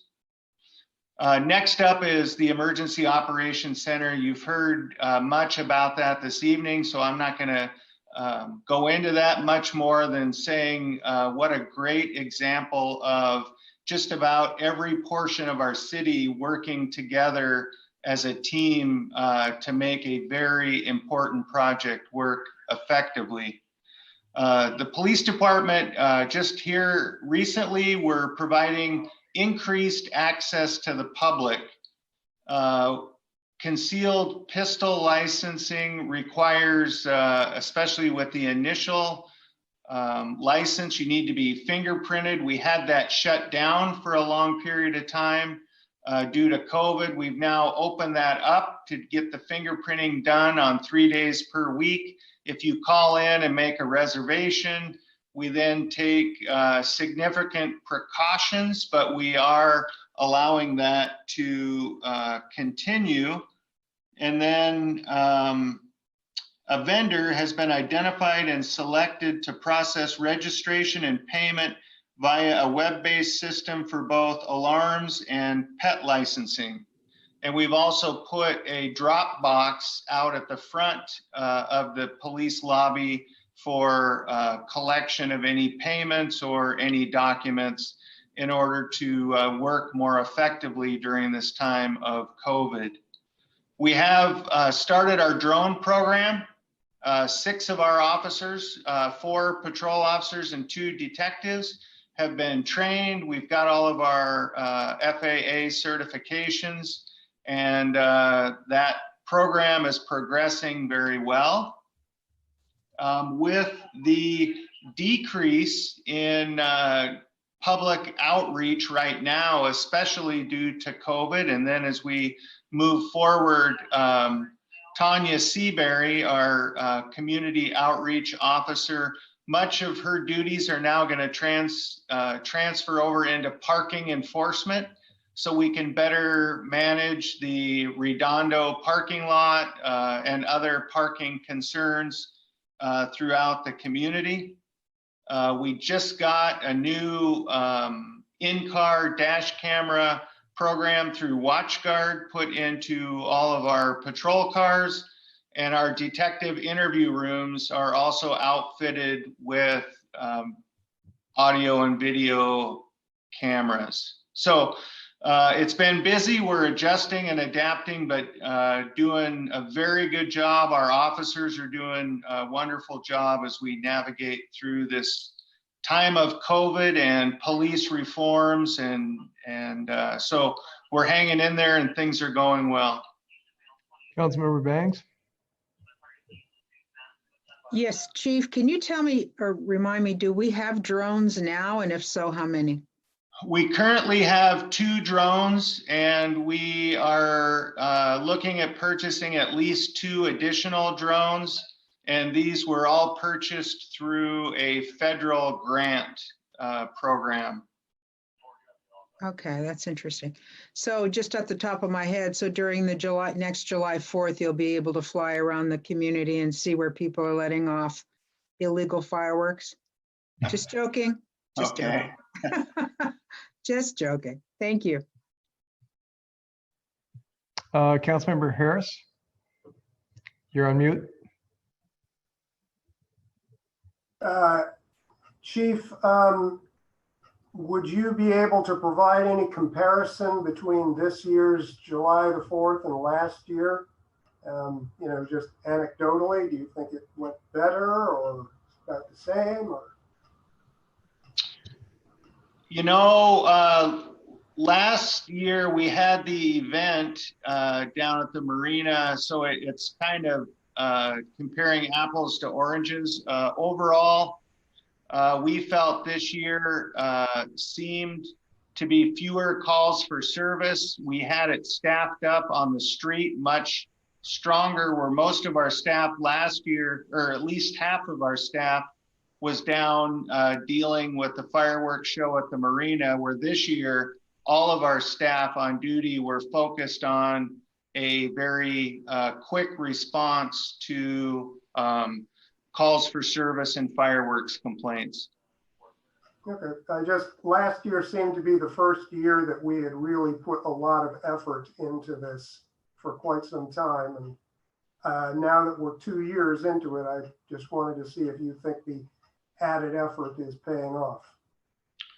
Well, I think it is positive, and I think it's going in the right direction. I've been a police chief long enough that half my friends like me after the 4th of July and half my friends absolutely hate me after the 4th of July, because you either love to let off fireworks or it terrorizes you and it terrorizes your animals. And both, there's a no-win, absolute no-win for the 4th of July if you're a police chief. So I try to stay right down the middle on that, but we feel it went pretty well. Thank you for the hard work. Much appreciated.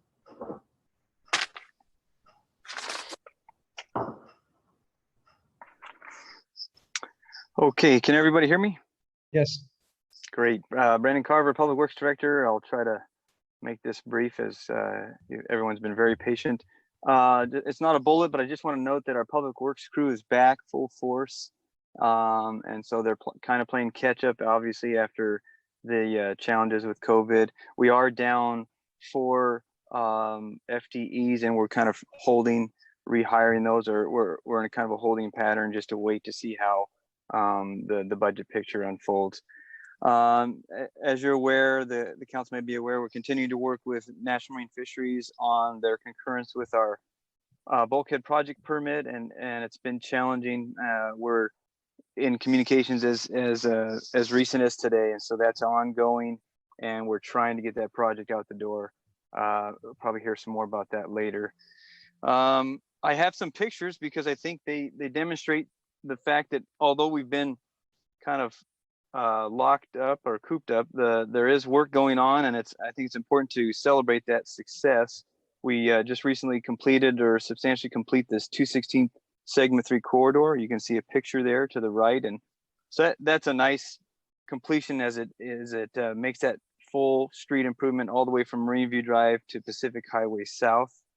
And we've neared completion of 4 city playground project improvements. So a lot of work going into the community assets there. You can see in that picture in the lower left at Stephen J. Underwood, the canopy. So there's some shade, not only some foul ball protection, but some shade for when the children will return to that. And so we're excited about that. It's got that artificial grass surface there you can see. Wooten Park as well, new playground and a new gazebo, nice metal, real handsome gazebo there in the middle picture. North Hill, there's Westwood Park is just about done. The wood chips were brought in recently, and we're under the current COVID restrictions. We're keeping these playgrounds fenced because there would be some other requirements for sanitization that we're not up to speed yet on to open those up as some other counties have. And then in Kitty City Park, there's a progress picture there. Still awaiting, I think, the wood chips, but very close to finalizing that. We've brought the park up near the street, near 21st Avenue South. So much better location for the playground, not down so much in a hole that can't be seen by the street. So hopefully we have less unwanted play activities and more of the kind that we built the park for. That was in partnership with CDBG. So they've been a great funding partner with that. If you could go to the next slide, that would be great. Thank you. Our alley undergrounding project is nearing completion. We're just waiting on CenturyLink and Comcast, but if you can look, it may not be that visible in the picture, but the power is now being fed underground. The tops of the poles have been removed. And what the wires you see there are just the communication wires. And so we're very near getting those underground as well. Most of the infrastructure is there. And then the poles will be removed and we'll do some paving. Also, as alluded to earlier in Susan's mention, the theater is right. There's a picture of the theater, the back of the theater you can see going up under construction. To the right, I'll move to the right, the Barnes Creek Trail. This is north of the Zenith School, Des Moines Elementary School. That was recently substantially complete, and the school will also be filling in. There's a gap currently that they've been challenged to kind of complete that gap. It will go over the creek, but right now you can see that section to the north is completed up to Kent Des Moines Road. So very exciting to see that come through.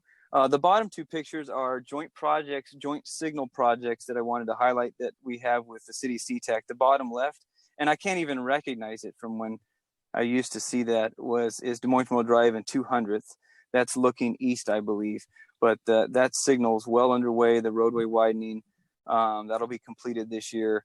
And then we're adding a new traffic signal in a joint project with Seatac at 208th and 24th Avenue up there at the north end of the Des Moines Creek Business Park. So although we can't come together and meet, there's still a lot going on out there, and a big kudos to the team, both Andrew Murgis and all the engineers, as well as Scott Romano, keeping these projects moving. So that it's satisfying to see that. That's all I have. Mayor, may I? Please.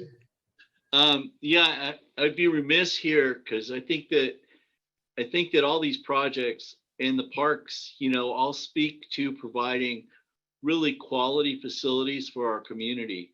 And yesterday, we had the celebration of the progress up at Midway Park with the storm and the sound. We're also doing a lot in terms of hopefully acquisition of another parcel up there to expand the park. And I just wanted to acknowledge, I heard this from a number of sources, that Councilmember Banks did a great job of representing the city with the media and participating in the opening up there. So thank you. I'd like to extend my thanks as well. It was a really great event. I wish they could have shown more during the few clips that they showed, because the surface and the kids playing, they really had a great time in that short time that we were there. But there's going to be a grand opening, I believe they said in August. So we'll have an opportunity to get up there and really have hopefully great festivities and lots of playing for the kids. But it was great.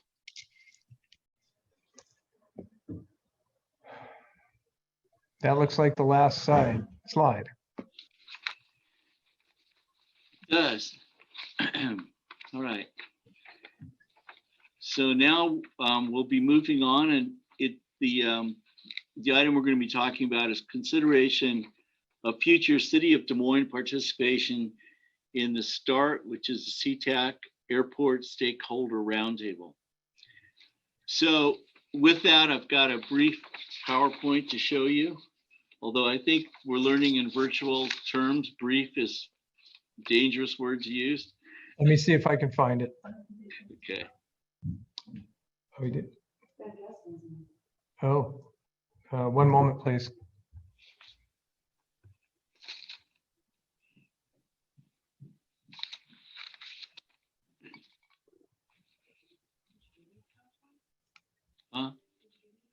Well, there's one in the packet.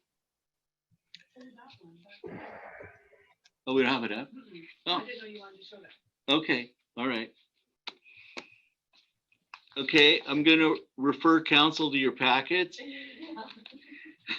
where there's a PowerPoint that somehow never made it into virtual territory. So let me just walk through this. I think most of us are pretty familiar with pieces of what's been going on, but I'm going to go back about a year and talk about the START. So we had participated, and this was sort of a committee formed by the airport to include the FAA, the airlines, and 6 cities that are affected by airport operations. And it was the city managers had met with Lance Little over a period of maybe 6 months and established some rules and some process. And as we were going forward, meeting with the START, I think there started to be we started to become aware that there were some problems with how the START was operating. They had representatives from the airlines who were not sufficiently high up in their organization to make decisions that could affect operations, that could solve problems of impacts on the cities. The FAA was reluctant to engage particularly. The airport, and it became kind of, in some respects, and I don't want to be disrespectful here, but we've always had the issue that it was someone else's problem. And so, you know, the FAA would say it's the airlines, and the airlines would say it's the airport, and the airport would say it's the airlines. And so we had hoped that the START would help clarify who was supposed to do what and how we could go about creating some changes. And I do want to acknowledge that I think the director of the airport, Mr. Lance Little, had the best intentions at heart. But there's some, you know, structural problems in how solutions are derived. So that was all happening about a year ago. And then the Port of Seattle held a remote meeting in Kirkland, and they passed some legislation and allocation of resources for the Sustainable Airport Master Plan, the SAMP, in order to do some design work and start some near-term projects. And one of our main focuses in scoping of the SAMP and comments by the city, our city, and especially supported by our SEPA official, who's Susan, and by our national consultants that we contracted with Burien, Seatac, Normandy Park, and ourselves, was that the port was starting to break off near-term projects and address those projects. And we felt that they were violating at least SEPA, possibly NEPA, the National Environmental Policy Act, but definitely the State Policy Act, Environmental Policy. And that you can't break a long-term project with long-term impacts and cumulative impacts into small pieces and then do the environmental assessment of the small pieces and say that you've legitimately fulfilled your requirements under SEPA. So the port held this meeting, and they funded these projects, and they started short-term design. And after some mutual discussions, the cities of Federal Way, Burien, and Des Moines temporarily suspended participation in the START in order to make the point that we thought that was not fair, and it was not consistent with statements the port had made, the airport, to kind of honor our concerns and provide input, allowing us to provide input for potential impacts.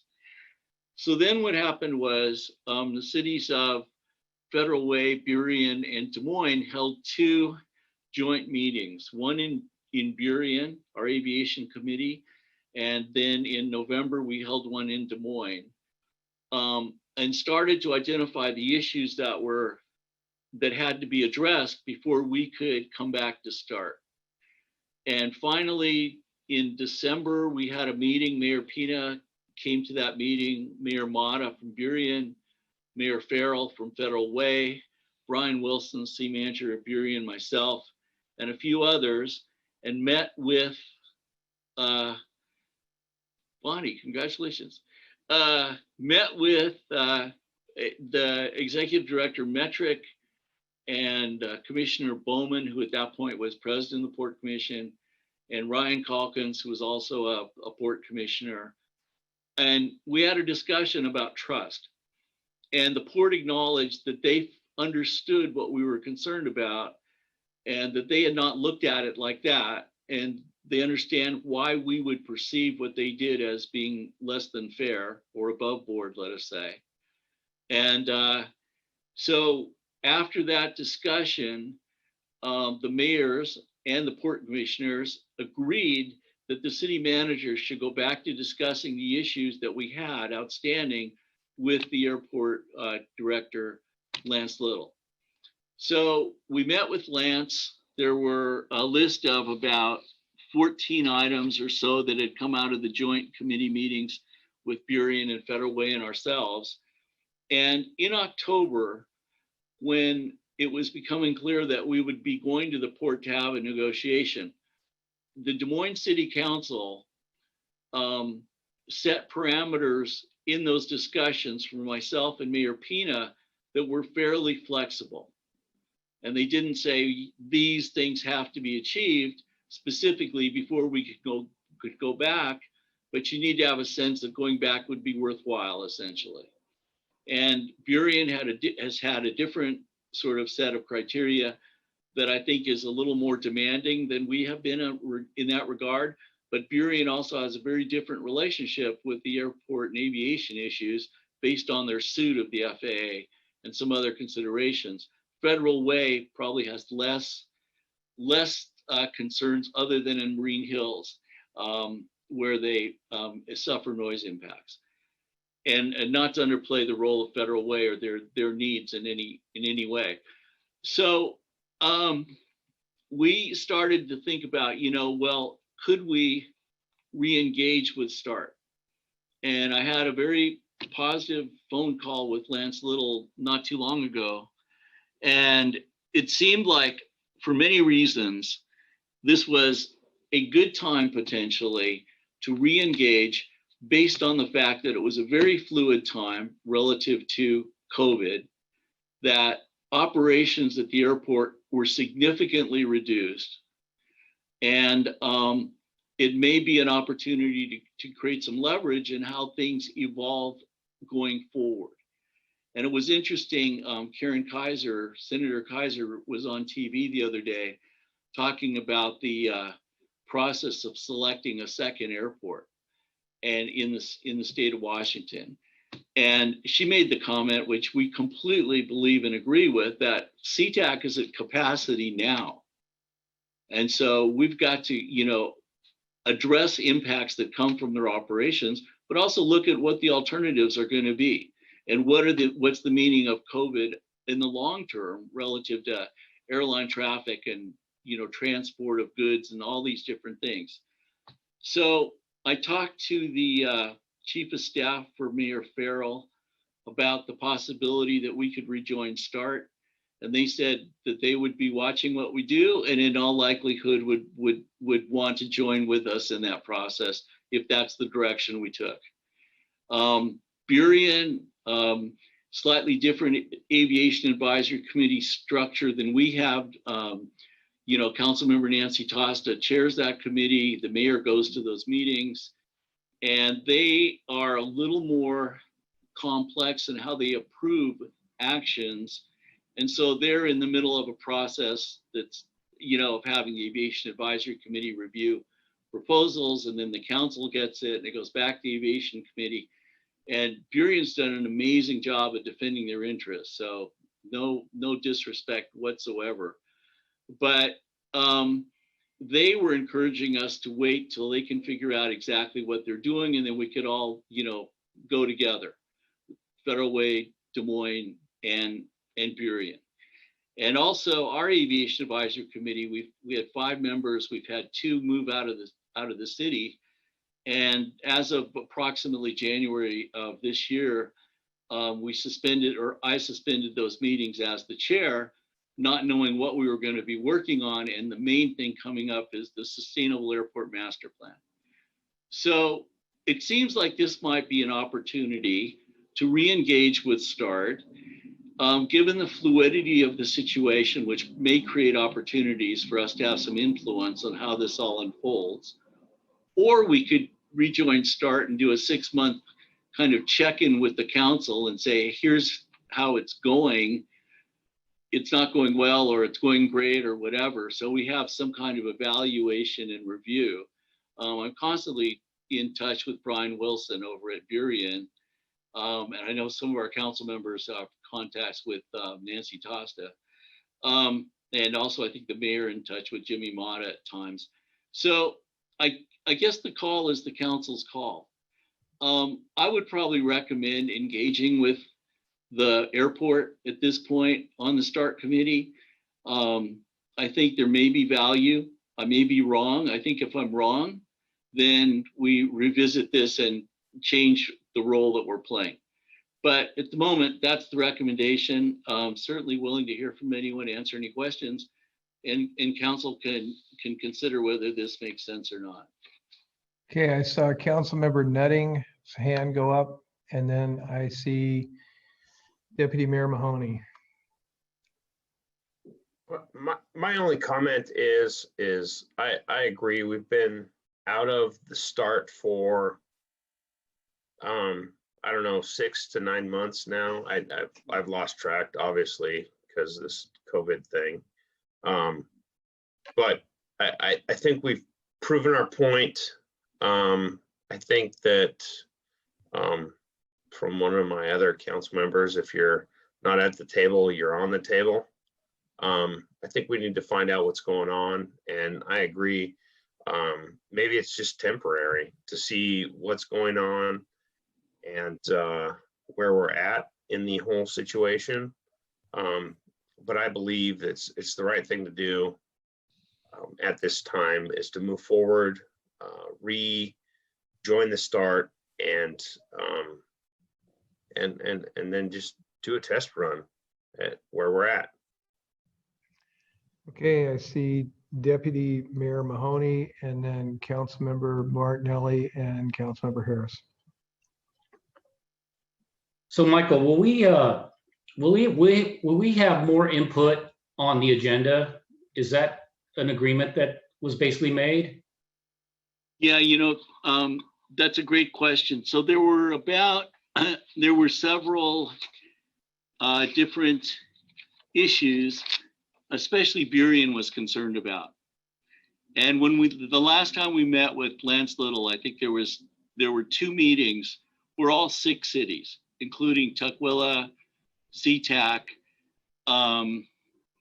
let's see, Tukwila, Seatac, Federal Way, Burien, Normandy Park, Tukwila, and Seatac chose, in the instance of what had happened regarding the SAMP, to remain in the START. So as those 3 cities were in, and then the 3 of us were out. And Councilmember Nutting's correct. It was approximately beginning of September last year, I think, or so, when we withdrew or temporarily suspended participation. And so the meetings that we had after the mayors met that I described involved all 6 cities, so that everybody could kind of understand what the ground rules needed to be. And we acquiesced. We're very supportive of Burien, let Brian Wilson conduct a potential negotiation. And some of the issues that I think are significant is, one, there was a discussion, and Mayor Pina was part of this also earlier, about merging this START into the Highline Forum. So now you've got electeds involved, and it kind of expands it. Another one, and that was dear to my heart, was I'm very kind of displeased with the manner in which the facilitator has conducted the meetings. So the hope was that we could find a new facilitator. Another concern is what you mentioned, which was, co-equal agenda settings, where we meet prior to the meeting with the airport and establish the agenda. And what had been happening was, and to your point, Deputy Mayor, that what had been happening was that people, the airport was setting the agenda, getting it to us late, getting any supporting materials to us late, and then expecting to have an intelligent discussion about these materials. And so, as you guys know, if you control the agenda, you pretty much got the meeting covered. So we would want to have more participation in what that was. And I think what we would do if we were to rejoin START, I would want to transmit to the airport our concerns about a number of these, and then over time see if they're resolved or not. Yeah, I would say at least conditionally that we get to help set the agenda and you get the advanced materials. A couple questions. So when we decided to make a statement here, did you feel that the absence of Seatac, Tukwila, or Normandy Park maybe hurt our negotiating power? Well, I think what was surprising about that to me was that the issue was they'd taken action on the SAMP. They'd spent money. There was some number of millions of dollars that were allocated for these design aspects of these near-term projects. Okay, that was probably, I would say, on all levels, an unfair action for them to take. The fact that 3 cities accepted that action, I think, was surprising to us. But part of it is Burien, I think, has been very adamant in protecting their interests. And they've spent a lot of money on legal bills and everything else to do that. And they, in many respects, have prevailed in some areas. I think Federal Way was looking how could they best make a point. And so they wanted to join with us in doing that. And there was lobbying, no question, regarding Normandy Park and some others. There was a lot of lobbying going on by the airport not to allow this to happen. In fact, a former mayor of Des Moines was possibly involved in some of those negotiations. But at any rate, the point being that, yeah, I think we were disappointed because now you're 3-4, 3 against, where are you? And so the question is, where's the leverage?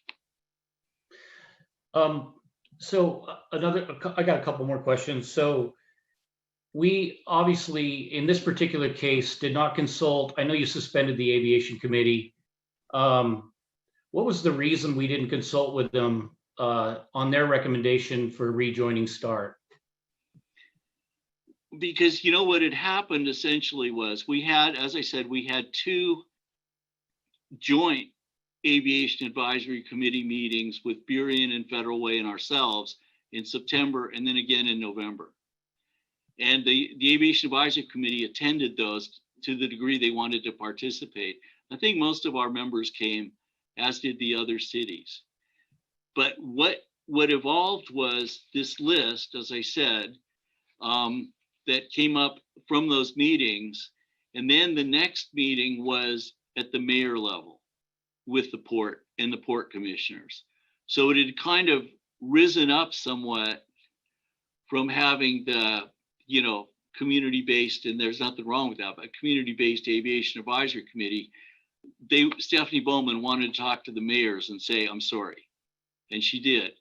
And so then from then, it had been city managers originally who had developed the START with the airport. We went back to that model of the city managers meeting with the airport director. So that was kind of the evolution of it. And the only reason that we're not really meeting as an aviation advisory committee, in my view, except now COVID made it all more complicated, but I didn't want to waste their time. And the next really significant thing that's going to come up is the SAMP, and we're preparing for that. And we would reconvene them at that point, and we would need, review of what the consultants come up with and that Susan's recommending to address that. That's kind of where we are, or in my view. Thank you. One more question. I do kind of like the idea of a kind of a 6-month probationary period, but the question I wanted to ask is, what benefits do you think we gain by joining START again? Yeah, I mean, it used to be 64,000. I'm not sure if the money's gone up or down right now, but that's the question is, and I think one thing I really laud Brian Wilson for doing early on and continuing to do was to ask the airport, do you get to check a box because we have this committee? Does this fulfill your federal aviation requirements by engaging the community? So are we literally being used or not? So that's a danger. I don't know. We've always been told, no, that's not the case. And I guess the question then is, that may well be true. That's not the case. But I know that if we're not part of START, we're not getting anywhere further than where we are right now. And everything's going to go into the SAMP, and we're going to file an appeal probably and do a lot of things. But there's no wiggle room in there for something actually good to potentially happen. And so we forego that opportunity if we don't rejoin it. I'm not sure we put ourselves in harm's way at all. If we do rejoin it, we can always take the same action that we took before. Okay. Excuse me. What you're saying is we're better off being on, at least for the future potential, rather than doing nothing at all, which is essentially staying off START. I think that's true. Okay, thank you. That's all the questions I had, Mayor. Okay, now I'm going to go to Councilmember Martinelli, then to Councilmember Harris and Councilmember Buxton. So Councilmember Martinelli. Thank you, Mayor. I do have a comment, but I believe Councilmember Harris had his hands up before me. I go in the order I recognized. I think we'll be okay. Okay, thank you. I believe that the council last year made a good decision in suspending participation of START. After researching it and hearing the presentation, I don't think enough has been done in order for us to justifiably rejoin it. I think we would hold much more weight if we work further with Federal Way and Burien, compromise on a set of agreements that we all agree on, and then as 3 cities, we hold much more weight than us individually. That's half of the 3 of us are half of the cities involved in the committee, all told. So I think that the council made a good decision last year, and I think that it would be the wrong decision to reverse it. Thank you. Councilmember Harris. I agree with Mr. Mathias. We should rejoin. However, I feel it is essential that we rejoin as 3 cities. And so I would move to either put off the vote until the September 10th meeting, or vote now and make the rejoinment or whatever active on September the 10th, and give our peer cities the opportunity to get on board so that we can make a joint statement. I think it's essential that we rejoin together if at all possible. We have to give them every opportunity to do that. That's it. Okay, then I've got Councilmember Buxton and Councilmember Bangs. Thank you, Mayor. Okay. So I think START is all about advocacy for our city. And as we do that, understanding the possibilities when we come to the table. So I've talked about the history of this area before. It's all about exploring, settling, and securing this region and its waters for commerce. And so even continued investment by our state through projects like Puget Sound Gateway to protect commerce and support the infrastructure in our region. So our city, and even these few cities, we're a cog in a historical and global machine. It's a huge moving commerce machine. So I believe the most effective advocacy in regard to our city is more at the regional and national level. I think that's where we're going to see forward movement, and the most effective intervention is mitigation. So with the port, which is regional, and the FAA, which is a national, willing to come to the table. And, I had here a quote. I want to quote our mayor, just like Councilmember Nutting, as our mayor is apt to say, if you're not at the table, you're what's for lunch. So I just think right now it's best to move forward, because in collaboration, having a seat at the table with a regional and national ears and voices. So we've had a year to work on issues of concern. So we did suspend almost a year ago. And so we've worked the issues. I don't necessarily feel like waiting any longer is going to resolve any further issues. So I'm all for rejoining right now, but I feel very strongly about revisiting this in 6 months and actually setting a date, not just saying, oh yeah, I think we should do it in 6 months, and and leave it at that. I think if we're going to do that, we should set a date along with the decision. I feel like that would be very beneficial. So thank you. Okay, and I believe the phrase is if you're not at the table, you're on the menu.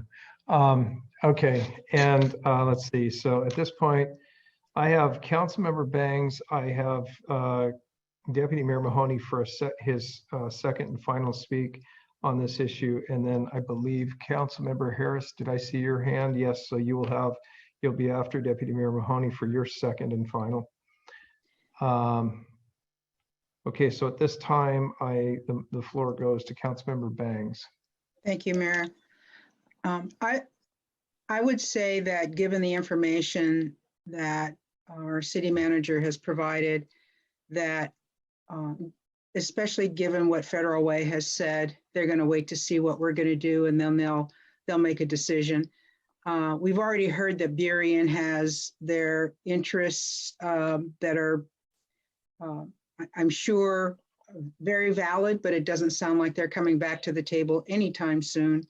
And I would be a proponent of us going back to the table, being able to understand what's going on, and also demand what it is we're expecting. And you've already outlined what those ideas are, City Manager Matthias, and I think we need to go forward with that.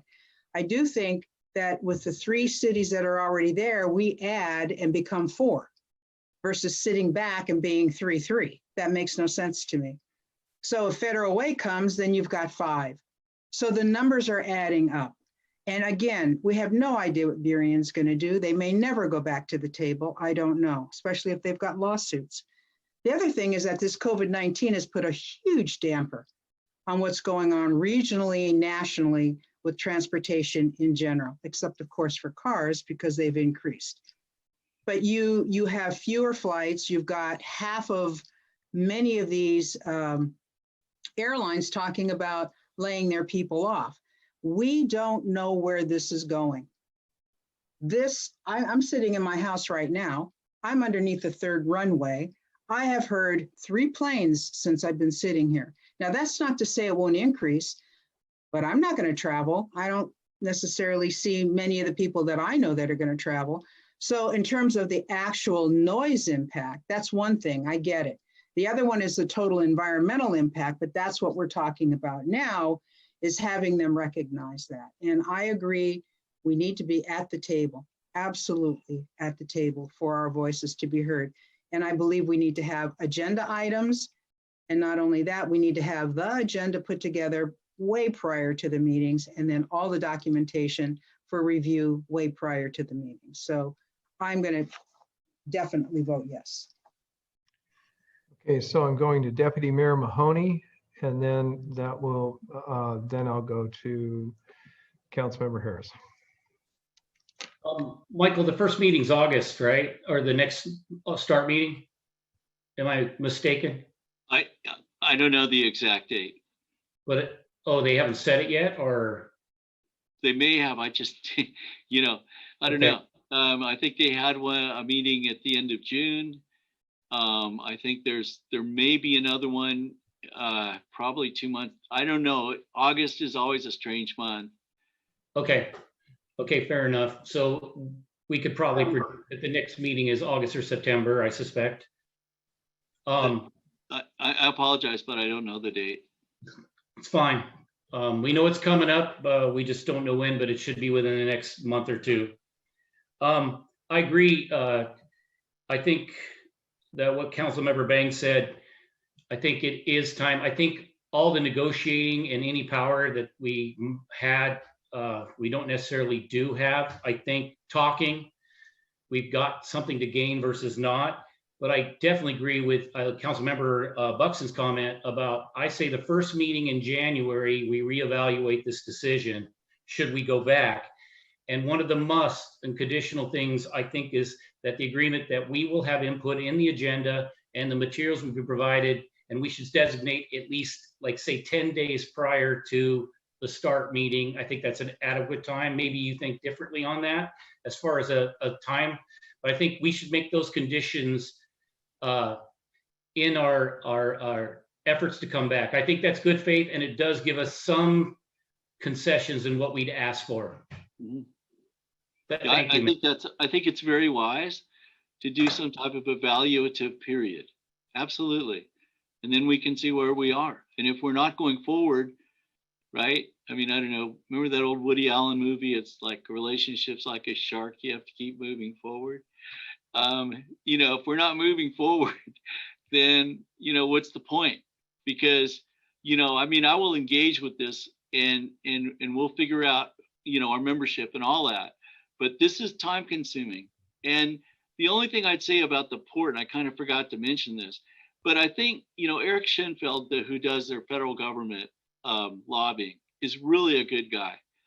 And they've accomplished some things, and worked with Adam Smith's office and looked at ultrafine particles on a national level, and tried to make sure that Seatac is included in the 8 or 10 national airports that get reviewed in federal process. And that's not completely the way it works, and not all of it passes.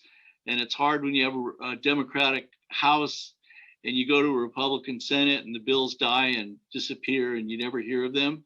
But the port has sincerely tried to work with us on some issues. And so, they're federal issues, and their view, the port's view of what's good for them and our view of what's good for us, sometimes aren't anywhere even remotely similar. But there are issues that we can work together on. Okay, I believe we are at Councilmember Harris. You're muted. Yeah. Okay. You're muted again. There you go. Okay, good. So, I would like to make a motion to postpone this vote until September the 10th, or to make the activation date, if you are just, determined to rejoin now, September the 10th.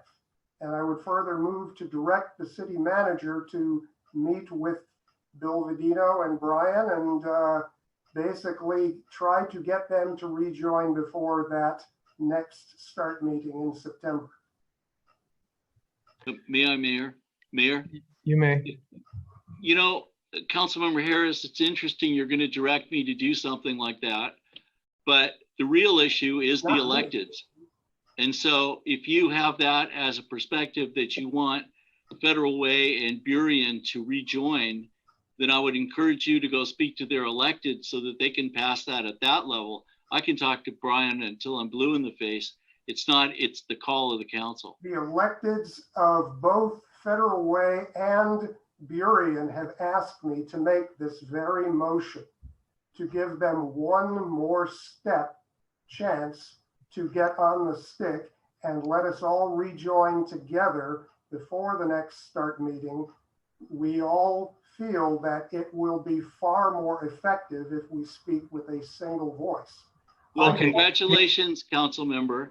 It's good to know who the power broker on our council is, but I would be surprised that not all, that 7 council members in Burien would be talking to 7 council members in Des Moines, and a strong mayor, form of government, and Federal Way. You may want to talk with Jim Farrell or that council, but it's not convincing to me when I hear one council member say he's been in touch with whoever. Sorry. Well, before we move forward, we have a motion on the table, and I want to make sure I articulate it well. And then I saw a hand from Councilmember Buxton. So the motion on the table was to either postpone. You need to clarify it because I can't have a split motion. Indeed, I was hoping that one of my colleagues would, jump in and say, well, one of those 2 options was acceptable. But being forced to choose, I would say, can we postpone this vote until the September 10th meeting? I second and ask that the city manager show a little more respect to members of the council. Okay, we have a motion to postpone the vote to September 2nd. We have a second. So the motion was made by Council Harris, seconded by Councilmember Martinelli. Is there any discussion? Well, Councilmember Harris? my full intention will be to vote yes on September the 10th, and I assume everyone else or a majority will. So it's basically 3 minutes out of your lives on the 10th meeting. There is no harm in delaying. There's no material cost to delaying this vote until September the 10th. No issues are going to be decided. It's only to our benefit if we can find a way to join as a group. Before we move forward and before I recognize, first it would be Councilmember Buxton and then it would be Deputy Mayor Mahoney. I don't believe we have worked out the meeting schedule.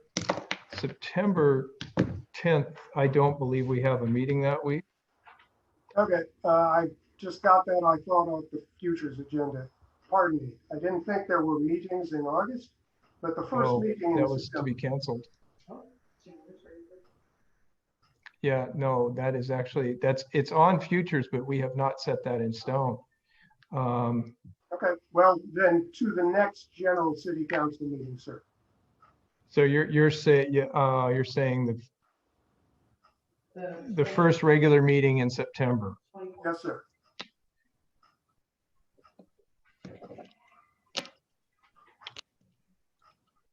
Okay, the motion has been amended now to postpone to the first regular council meeting in September.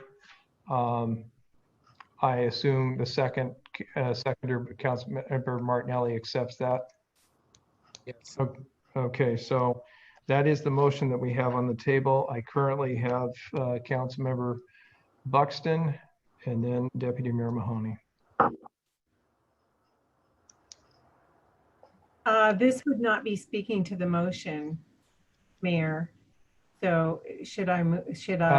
You want to hold until after then we address the motion? Okay, I'll come back to you. Deputy Mayor Mahoney.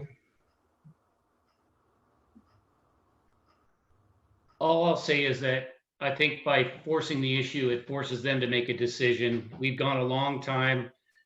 Each of us have had an opportunity to look at this. I think in a way, this does get it. It shows them what our intent is and sends that message. Thank you. Councilmember Martinelli. Thank you. I agree that there's really not much of a reason to not postpone this, and it would also give us an opportunity to get advice, get advice or to talk to people like Sheila Bruss and Steve Edmondson, who other members of the aviation committee who were not consulted prior to this decision. I don't see a reason to rush into it. Okay, so the motion that's on the table is to postpone to the first regular meeting in September. I guess all those in favor of that motion, please raise your right hand and say aye. I will call your name out. I see a hand up with Councilmember Harris and a hand up with Councilmember Martinelli. All those opposed, please put your right hand up and let me count. Okay, I see Councilmember Nutting, Councilmember Bangs, Councilmember Buxton, Deputy Mayor Mahoney, and myself. Motion fails. Now I'm going to take us to the current motion, and that's to direct the city manager to inform the Port of Seattle that the city will be rejoining the START committee effective immediately. Okay, and I will come back to that. And I have, it was stated that with a 6-month probation, since I'm putting the motion on the table, instead of January, I would call out February, because that's closer to 6 months from this by the time anything processes. And so I'm making that motion. I saw, well, first of all, is there a second? Mayor, I would second it, but I was kind of wanting to add a little bit to that motion, if you don't mind. What, go ahead. I just on the condition that we are part of the agenda creation and that the materials are supplied to our representatives I'm going to say 10 days prior to the meeting. That's a friendly amendment. I'll take it as it stands. So that is the motion as it stands right now. We had, so with that, you're seconding, correct? That is correct. Okay, we have a motion and a second. It's now time for discussion. Councilmember Buxton, I don't know, is this where you wanted to come in or no? Sure. Okay. So one of the other parameters, and I don't know if this could have gone into motion, this is my question on the table. There are going to be, if we have a 6-month probationary period and we're going to have a review, who's going to determine the items of review or the items of that our expectations to meet? Is that going, I don't know, who is that going to be elected? Is it going to be our council? Is it going to be a collaboration of the START committee? Because in my mind, there was this list and that we had, and it would be nice to choose a few things. Of course, Matt just talked about the parameter of creating the agenda. There might be a couple of other things that are unclear as to whether those have been addressed or not. So when we get to that probationary period, the end of it, who's going to compile the parameters? Well, if I could, and I'll look to City Manager Matthias to provide input as well. But this is a council decision any way you look at it. So when we get to that February timeframe, then we would be there would be a presentation, and that would have staff input. It would have input from it could have input from a variety of sources, but the council has to make a decision. Is this working out or is this not working out? That's how I see it. City Manager Matthias, did you have? Yeah, be happy to respond. I mean, I think the last time we got some type of guidelines was in October, and the council basically directed the mayor and myself to engage in a process of discussion with a great deal of flexibility as to what things would be essential. So it wasn't item-based, it was kind of a sense of the potential value. Okay, so let me just say also that in development of the list that's here, I worked very closely with Nancy Tosta, but also with Steve Edmiston. And he and I just finished comments on federal and state-borne impacts that Representative Orwell financed or through the legislature.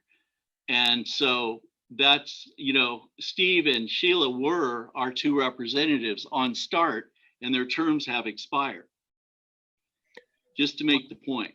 So I would be more than happy to compile for the council the status of START, and maybe we can look back and say, here's where we were when we rejoined, and here's where we are now, it's February.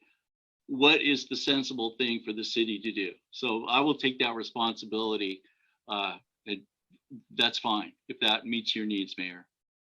Well, I think that makes sense. But the other thing I think that hasn't probably come up in the conversation is that when they're in the discussions that I was part of and in working with and meeting with the other cities, there wasn't necessarily an overall agreement of all the issues. Mm-hmm. The item about the agenda, getting in, having shared input, having the materials in advance, that was definitely one that everybody could agree on. There are just several that the cities couldn't agree on. One in particular that was mentioned tonight in public comment about recording. Other cities said no, and they felt that the representatives from the various air carriers and so forth would not speak very clearly and really give us the honest answers, because they weren't some of those people weren't high enough in the decision-making process for them to feel comfortable to go ahead with that. So I think we have a starting place. I think it is reasonable to again look at this in February and say, okay, we've been here for 6 months. There have been this number of meetings. What's been happening? And does it make sense that we continue to do this? Because we might just bump along the way that you say, okay, well, let's do it again. Let's look again in another 6 months. Or, you know, we can always decide that we want to go out, but that it's a vote of the council. Right. I see Councilmember Bangs. Oh, I'm sorry, Councilmember Harris. I believe you were first. And No, Jeremy, I'll just I'm sorry. basically, Excuse me 1 minute. I keep, I had Councilmember Harris. I missed Councilmember Nutting, and then I've got Councilmember Bangs. I apologize, folks. Doing my best to see the screen. Okay, Councilmember Harris, you have the floor. I yield my time. I just want to get this vote over with as quickly as possible. Thank you. Okay, thank you. Councilmember Nutting? I had nothing, sorry. Okay. Councilmember Banks. I would like to know, Mayor, if you and Michael will be continuing to reach out to Beery and Federal Way during our time re-entering into START. Because I believe that's where the discussions need to be held, is at least with you, Mayor, and bringing in City Manager Matthias, so that we don't have all this disparagement and all of these workings that are going on that none of us are aware of as a council. And so at least the information would come back and we would be able to hear from those two cities through you exactly what their intent is. We kind of sort of know what Burion's is, but I would ask that question. I have no problem with doing that. It's very difficult. I mean, the best shot we've got Zoom at this time, and that's at least for several months. Michael, do you have a thought? No, I think that's a great idea. I mean, I would, you know, council member, it's very frustrating, right? As Councilmember Martinelli may have picked up on, to have different council members tell me they've had conversations with different council members in other cities and or city managers and or school board members and or school board staff or whatever. And then we're supposed to sort out who's doing what. That's not our job. Our job is to know what we're doing. So I welcome the opportunity to have the mayor meet with Mayor Farrell and with Bill over at Federal Way and with Brian Wilson and Jimmy Mata at Burien in however way we're able to do that, so we can coordinate kind of our activities. That would be ideal. But you're absolutely right. It needs to be done by the mayor relative to the council and myself relative to the city managers. I think that's a great idea. We can put together a format for that, Michael, and we can. Yeah.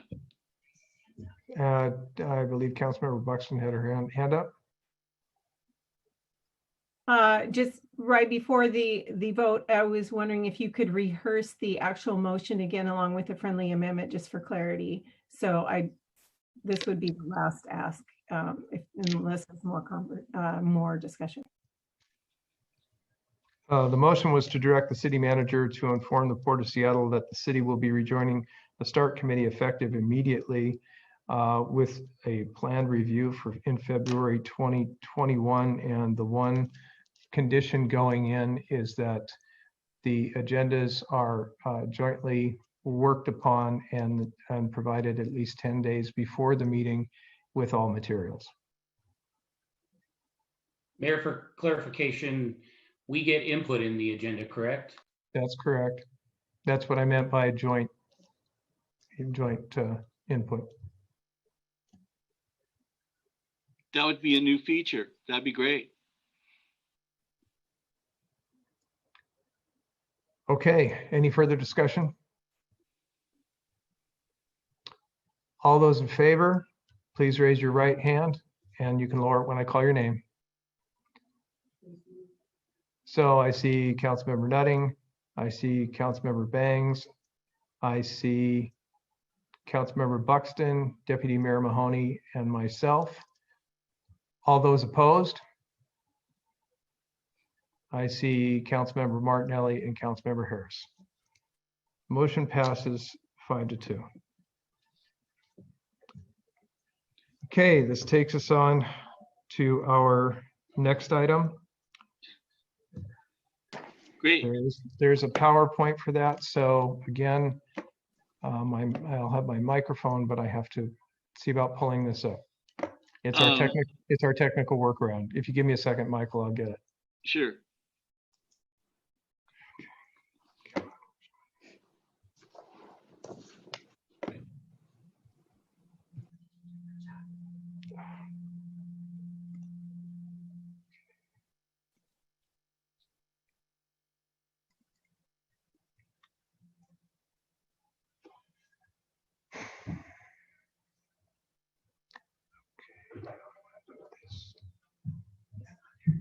Oh, it's here. I just have to.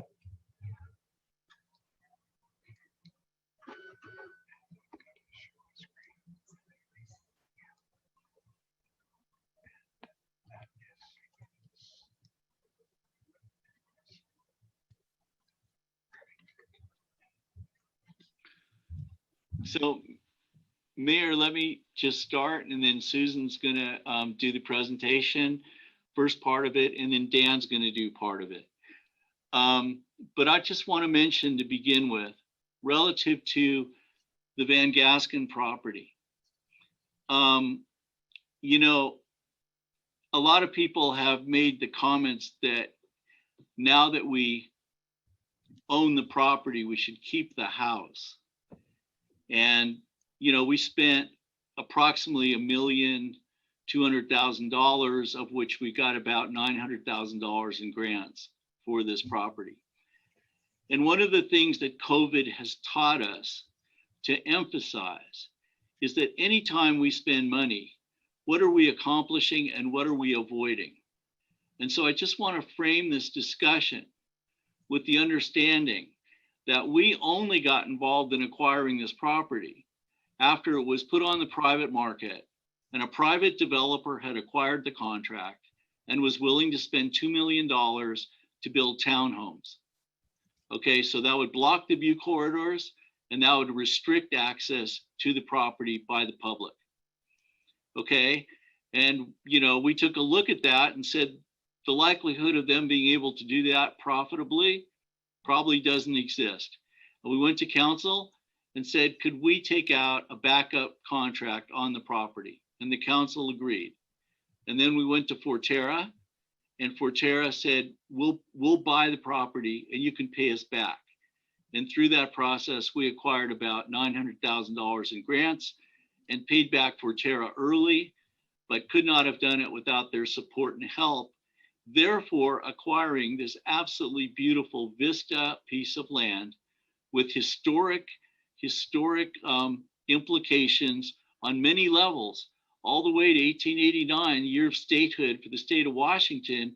But there were people who lived in this state before there were any travelers coming up from the Columbia River or from the east. Okay, so this property shares a huge amount of heritage and history for our city and for our region. So we were delighted to acquire this property, and we're delighted to present to council some ideas about how to maximize its value and maximize access for the public to this property. So with that, Susan, please. Thank you, Mayor, City Council. I'm going to talk to you a little bit about the multiple considerations involved with the decision regarding the disposition of the existing house on the property.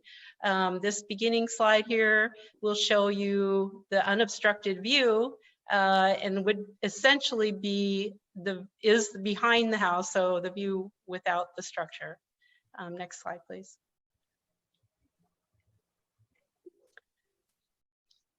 Oh. So, one back. Okay.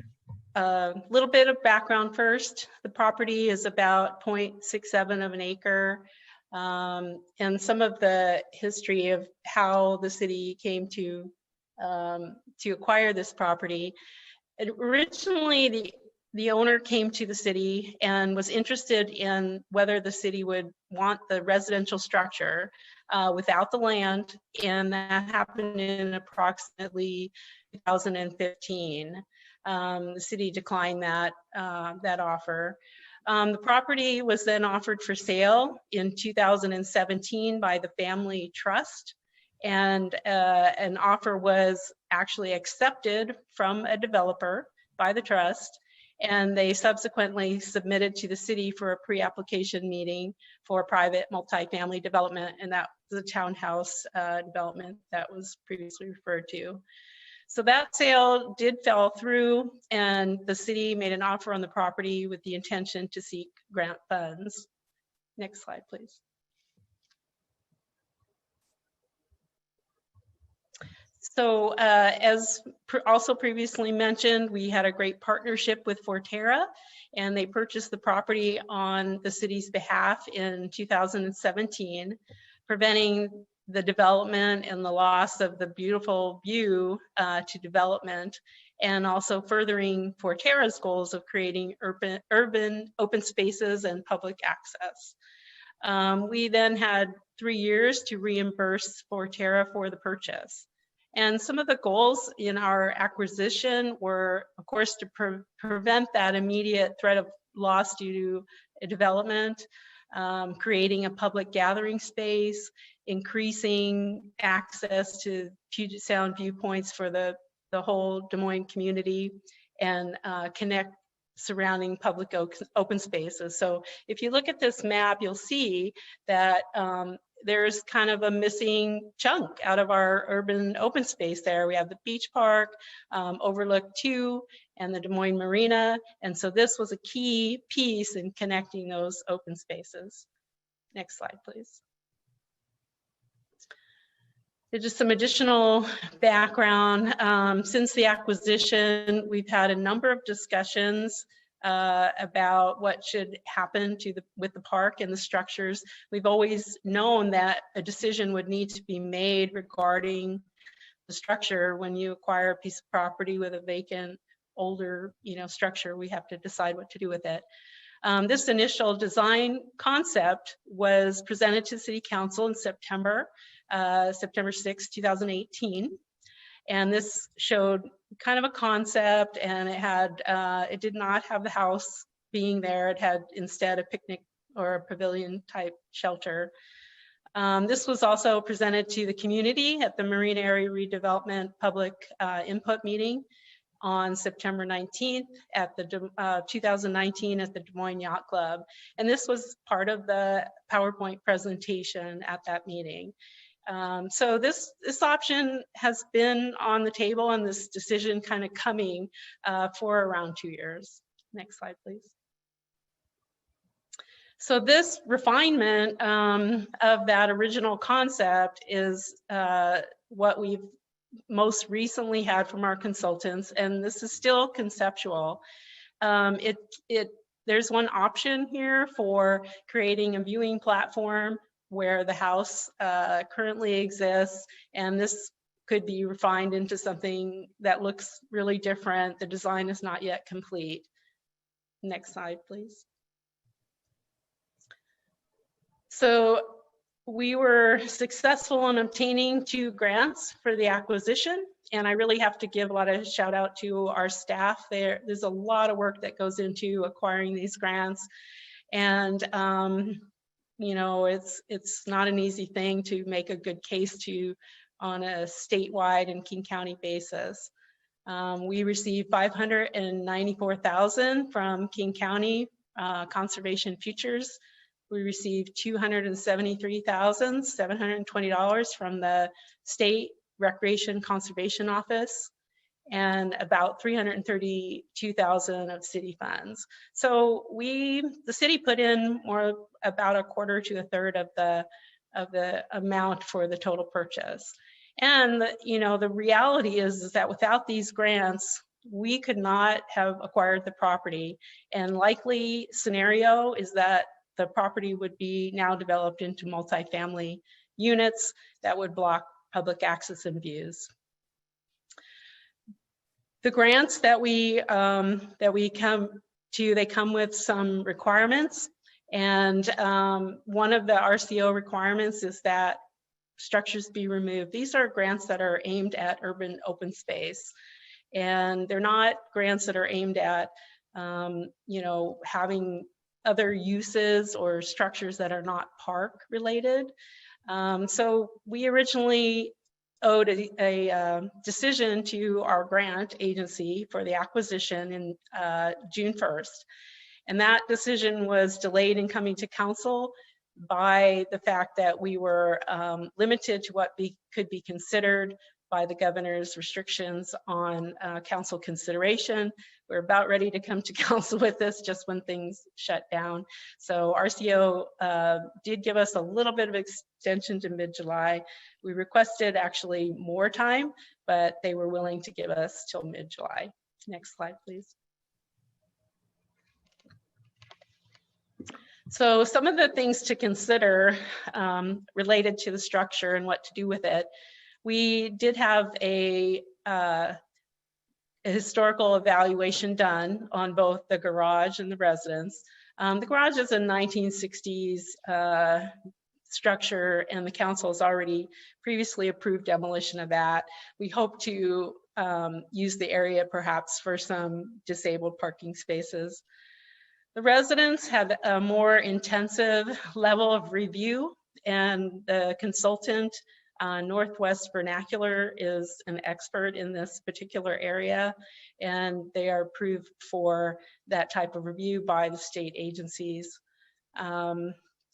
They took a look at every aspect of it and determined that it was not eligible for listing either as a national or King County landmark.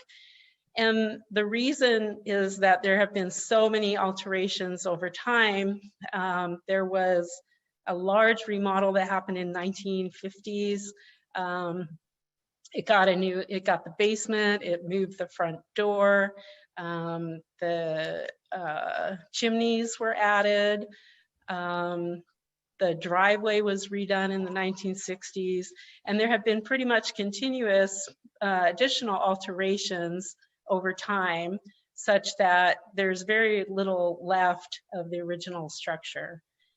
So all the agencies, our granting agency, RCO, King County Office of Historic Preservation, as well as the State Department of Archaeology and Historic Preservation, concurred with these findings.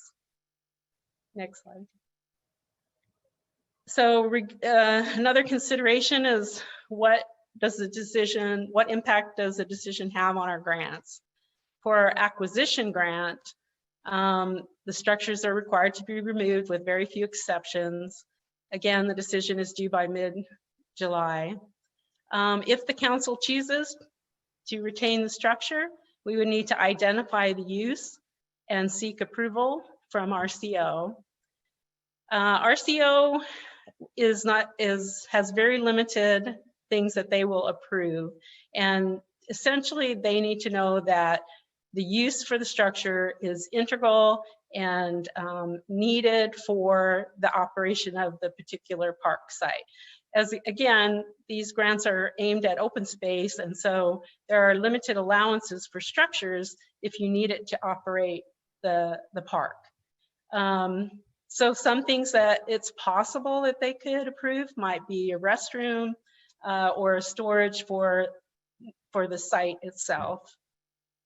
Things that are not approvable: meeting space, office space, event or wedding venue, museum. A number of people have suggested a museum, but that is not an allowed use under our grant, and neither is use as a residence, so renting it out would not be approvable.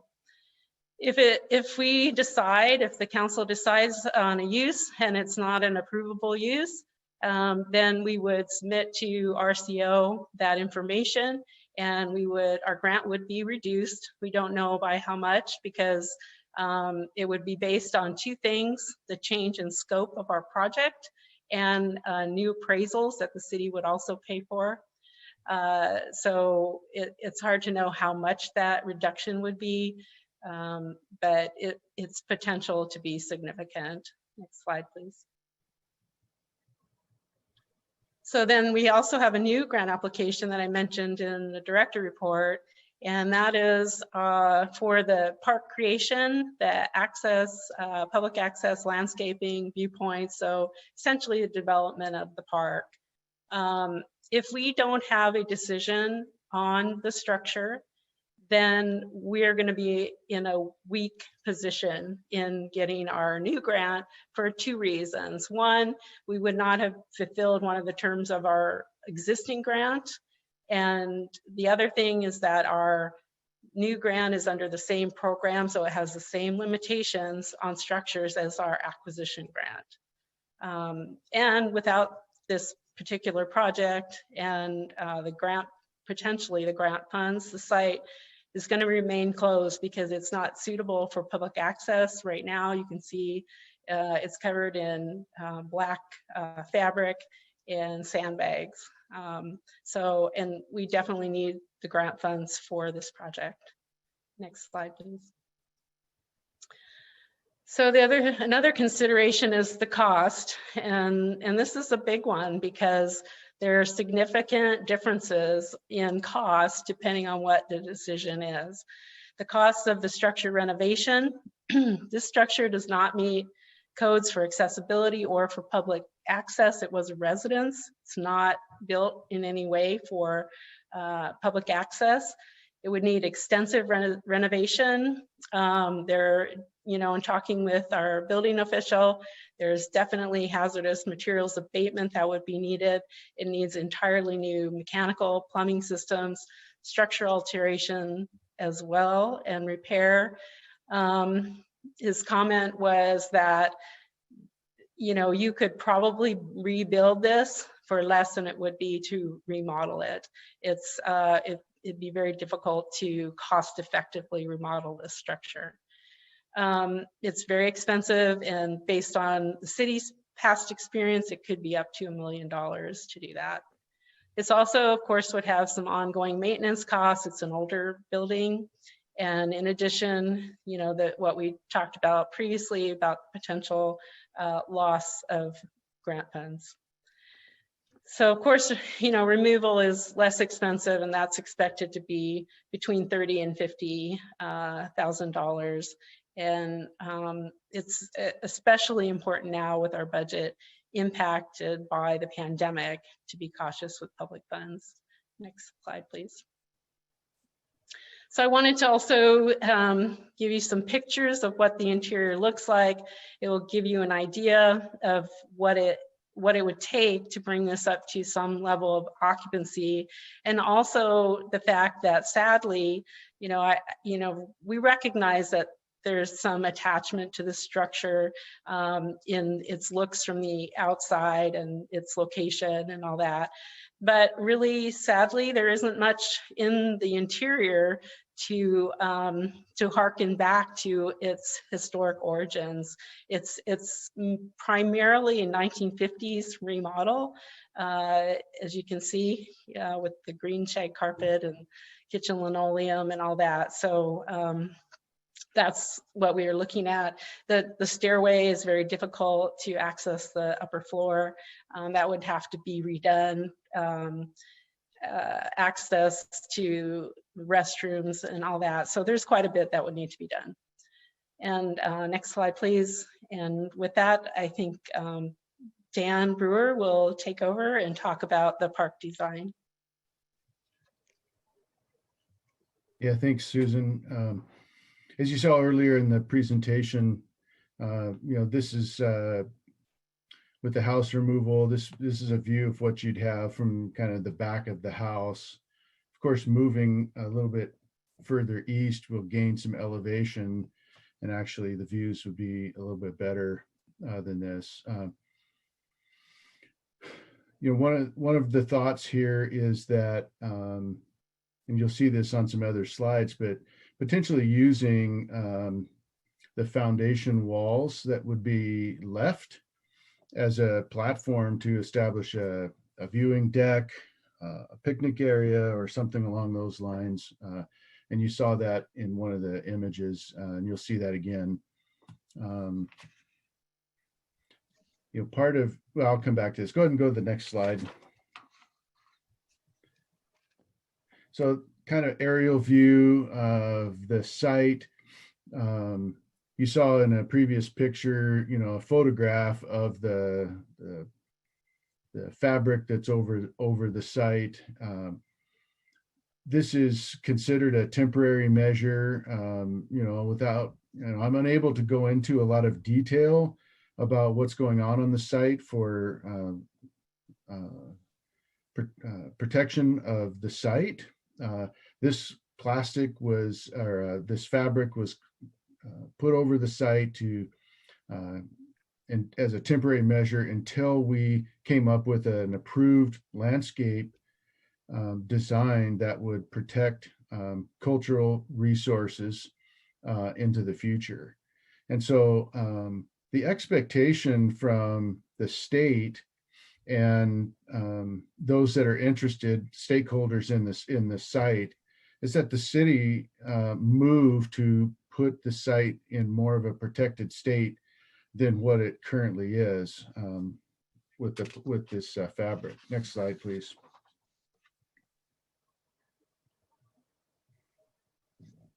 So we've been working with our consultant, and we've had several meetings with various stakeholders from the state, as well as some of the tribes that are interested in this, what we're doing here. And I think I've mentioned this before to the council. Normally we like to present options on projects for the council of different varieties of ways that you could build things. The complexities of what's going on this property don't allow that kind of flexibility. We have a consultant on board that's doing the design, and that design is predicated on very strict guidelines that we're getting from multiple stakeholders. And so this is one of those projects that when we bring it forward to the council, here it is. And there's not a lot of other options that are going to be available as far as amenities within that park. So here the idea is to connect the Van Gasken property to Overlook 2 so that there's a seamless connection between these two parks, and with walkways and bringing in some topsoil that would provide a little bit more gradual sloping to this grassed area in the middle. You can see the outline of the end of 222nd, potentially at some point in the future, looking at a street end cul-de-sac there, and perhaps redesigning at some point in the future the access of 5th down to Cliff. Right now, we're all familiar with the geometrics of the road there, and perhaps there's a way to actually extend Overlook 2 a little bit to the east, and but that's a project for another day. Next slide, please.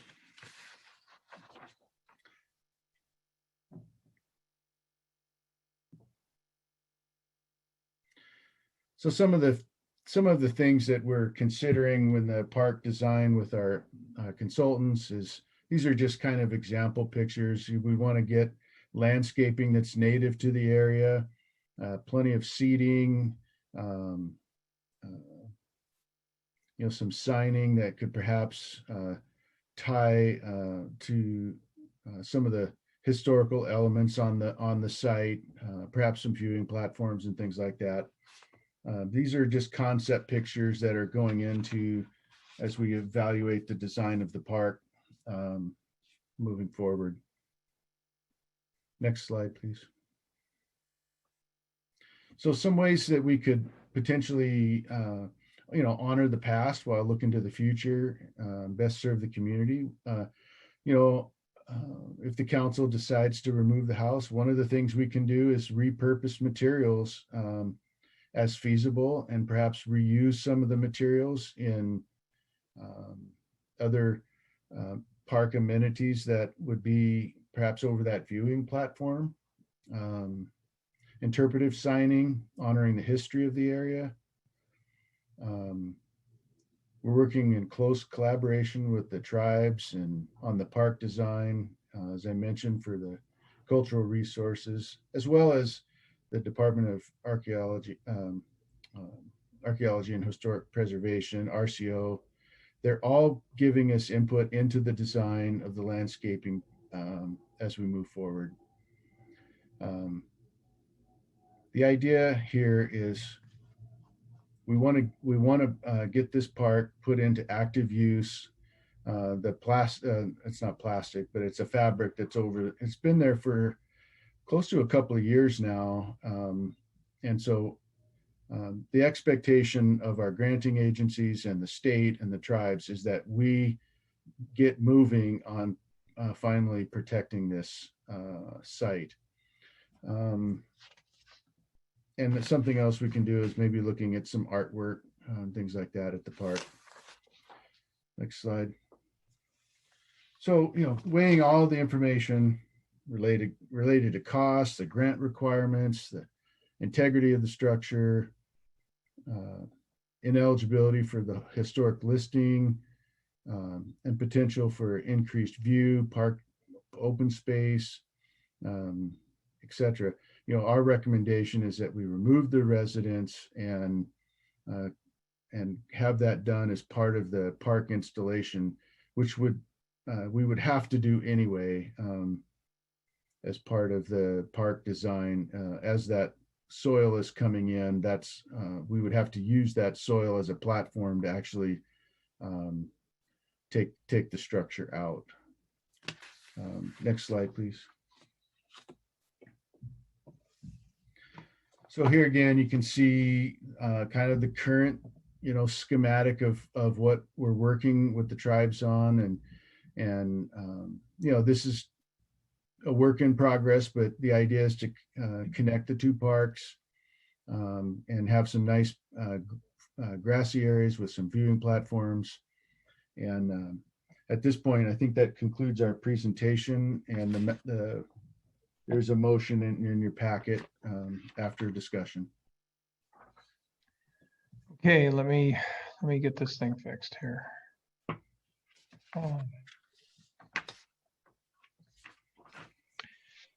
Okay, and actually, I guess as we go forward, I've seen I've had a couple of hands, but one of the things that I think that was, as we go forward, I think it's everything we're doing doesn't necessarily have to be looked at in terms of demolishing of the house. One of the things that I think could be a possibility if the council decided to move forward is to see if in a limited period of time, because all these grants have a window, but possibly if somebody wants to move the house and protect it in another location or something like that. I think back to the house that Jimi Hendrix grew up in, that again, it wasn't a magnificent structure, and after his father passed away, the people couldn't figure out what to do with it. They didn't want to do anything that would take away or destroy it. But then again, a couple people tried to buy it and move it, and they weren't qualified. So you'd have to get people who were actually qualified. And then on the 9th hour, when they were looking seriously at the destruction of the home, somebody did pick it up and move it to another location. And they did, to my understanding, did some restoration. I have not seen the house. I've just heard the story. And there's also other things that we could do when you talk about using some of the wood and stuff like that. I would be happy with renaming the park Van Gasken Overlook Park or something like that. But those are council considerations. So I think I just wanted to get that out there, because I think as we deliberate here, I think those are things to think about. And then the only other point that I would like to put on the table historically is that the Sun Home Lodge is down in our beach park, and it does qualify for funds, but just the foundation work on that was $600,000. It's I struggle because I love that beach park, but I really struggle, with $600,000 and you haven't done anything to the building.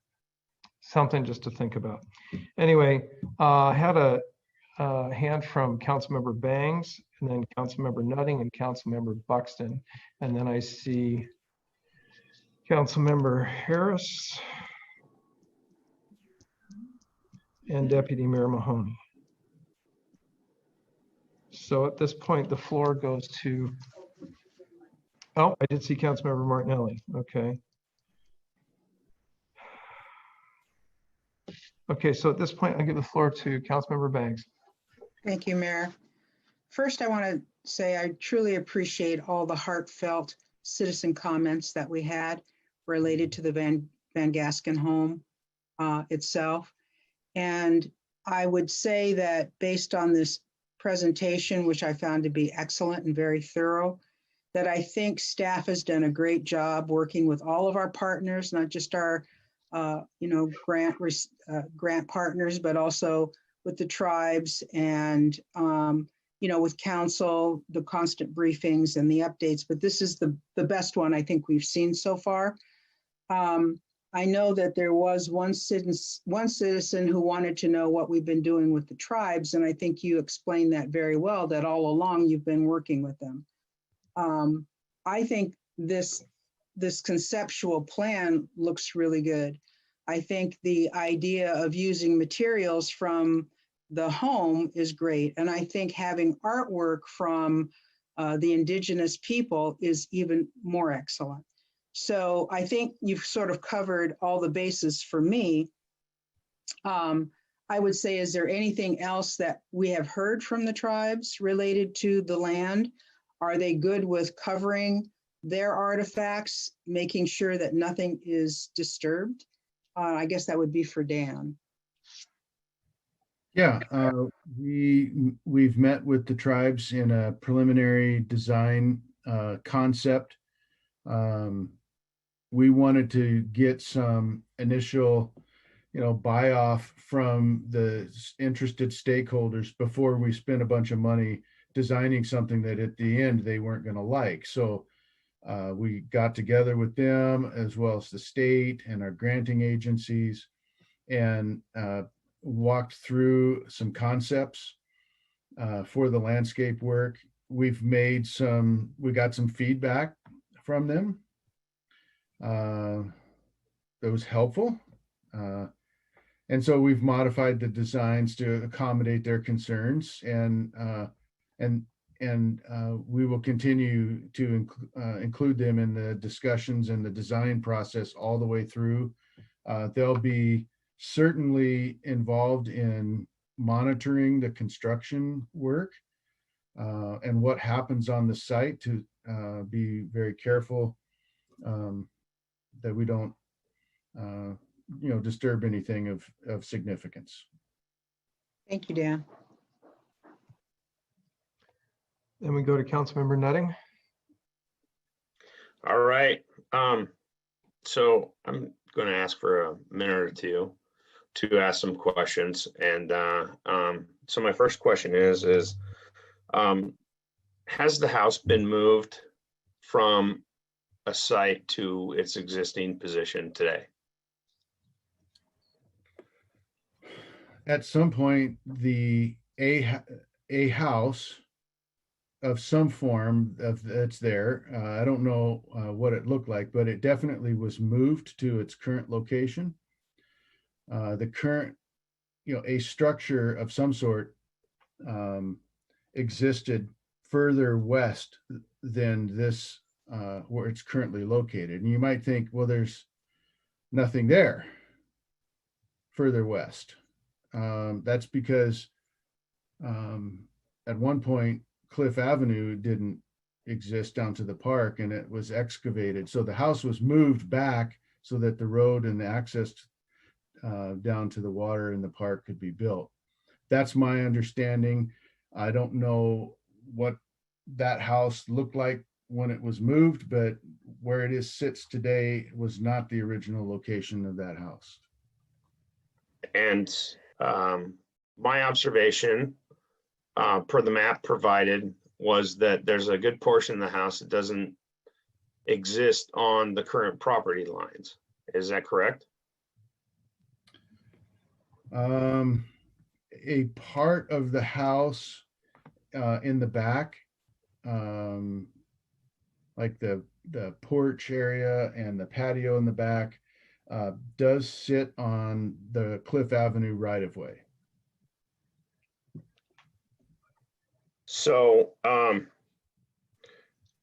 with the significant alterations to the house, not being anywhere close to the original house, it has no historical value whatsoever.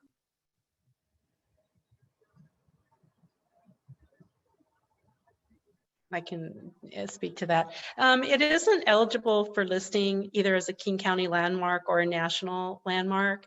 You know, we as Des Moines could designate a local landmark, but that doesn't come with any protections. It's more of an honorary designation. Okay, and then I have one more, and it's mostly rhetorical. And it's going to go to Susan and Dan. Seeing as the cultural significance of the property itself, what are the chances that a contractor or a development company purchasing the, let me back up. What are the agreed upon uses for the property prior to the city of Des Moines purchasing the property? So the zoning for the property is multifamily, and the developer who previously had the contract on the property intended a townhouse development, which would have been a private development. That being said, my last question will be, and it's rhetorical, and I'd be glad to answer a portion of it, being in the business for 30 years, what is the possibility that that development company or contractor would have noticed the cultural significance that we did as the city of Des Moines to halt alterations to the property and to include the tribes in the development of this property? And I'd be glad to step in because I know the answer, but I'd leave it up to you, the two of you, if you would like to join in. Well, it's really unknown. I mean, depending upon the contractor, probably don't want to paint everybody with the same brush, but certainly the public, you know, we as a city and public agencies are more cognizant and probably more careful to be sure that we are complying with all of the regulations and kind of doing what's right for the cultural resources.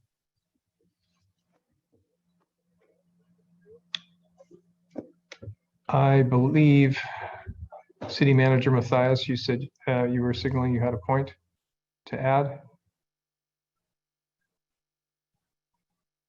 You're muted, so maybe I'm wrong. I just thought you were trying to compliment your staff. Your staff's input, I mean. There you go. Okay, thank you. Sorry. You know, I mean, it's like when Jeremy shows up around construction, it's like truth serum. Okay. And so, but I got to tell you, my introduction to the Van Gasken property and the house was when I first started here, and it's probably been 5 to 6 years ago. I think it was Mr. Peterson came to City Hall, and he met with Dan and I and a few other people. And he said, I want to give you the house. And so I was elated because, like, great, we'll take it, thinking he meant the house and the land. All he meant was the house. Okay, and we ended up not taking it. There was, as Dan said, a right of way right through the middle of it. And that, I can only assume in retrospect, would have been accomplished in order to develop that property. I mean, why else would you do that? Here, we'll give you something and we'll go ahead and do it. And I think, Jeremy, you know, that question is wise relative to the protection of our cultural heritage and respect for Native Americans and everything else that's important. That I think all of that, you know, could have, you know, maybe a contractor not as reputable as yourself would have thought he was having, you know, flashbacks from the 60s or something. And oh my God, I saw a shell midden or something like that. So without going into too much detail, which is not legal to do, I think that the city in many respects has kind of, in a way, unknowingly, but thank God, stepped into the breach where we can retain and honor and do the right thing with that property. So I want to just enhance what Susan and Dan are saying. Absolutely. I appreciate that. And my final and last question, and I'll be done. I appreciate the considerance here is what would the height restrictions have been had townhomes been built on that property, and how many views would have been blocked? I'm not sure I can answer that totally on what the height was. Part of the property is in the shoreline jurisdiction. That would be 35 feet. I'm not sure what the other height is, but there is no doubt that it would have been several stories tall, and walking by there, you would probably not see much of a view. Thank you very much, staff, for all of the hard work that's gone into this. I appreciate it. Councilmember Buxton. Thank you, Mayor. So I have a couple of clarity questions. It's kind of rehearsing a couple things that I picked up during the presentation. So I wanted to clarify, if we keep the house and relinquish the grant or the combination, we will still need to use or find about $500,000 in order to make the property publicly accessible. Is that true? So a couple of 500 numbers. The 500,000 estimate, between 500 and $1 million for the structure, and then we also are applying for a $500,000 grant for the redevelopment of the park. And so we, you know, if our current grant application is negatively impacted, you know, it could be that we don't receive that grant. So we would need money for the structure and the site development as well. Okay, so what I'm trying to do in my question is divide it. So I think you kind of answered it. So for example, if we kept the house and didn't move forward and relinquished our grant, we would still need, in order for the park to become accessible, we would still need to protect the cultural resource before anybody could use the park. And correct? That's correct.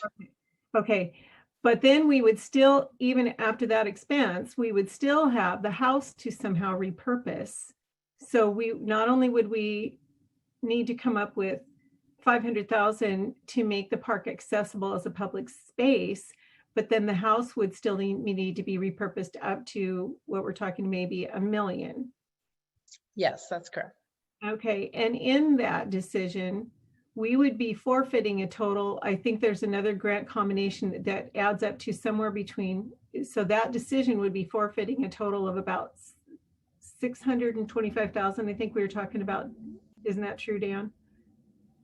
500 plus another portion of another grant.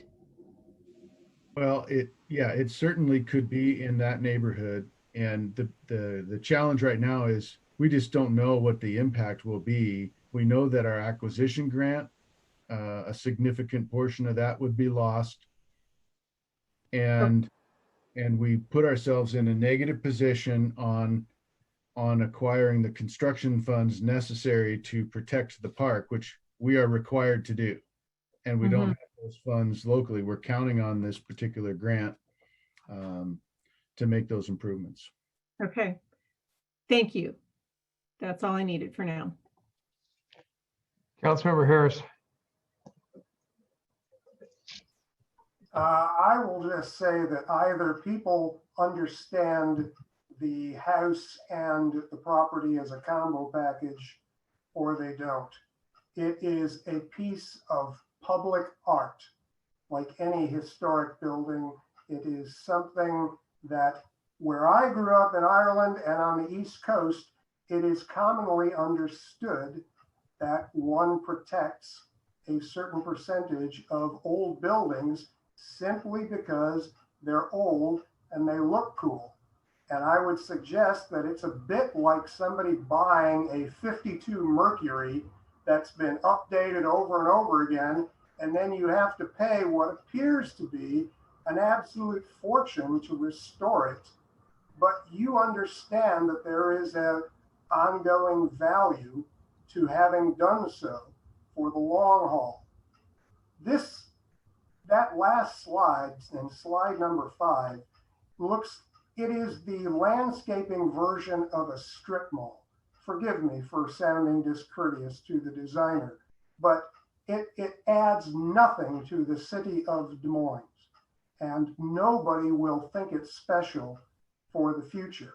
But if we take the time and the care and the money to preserve the house, as we did below it with the Covenant buildings, people will be saying good things about it for 50 years from now. And we should do it for just that reason. And finally, all of these grand numbers about how much we're losing, it's a false economy. We will add to the goodwill, to the long-term value of the city far more with any dollars we put into restoring the place. And I'm pretty sure that if we just have patience, we will find alternate sources of money. I just think it comes down to, at the end of the day, whether you look at that property and that house and you go, oh yeah, that's Des Moines. That's an intrinsic part of this city that I expect to see there for posterity. And that's how I feel about it. Yeah, and I think a lot of people in this town feel that way. So I'm done. Councilmember Martinelli. Thank you, Mayor.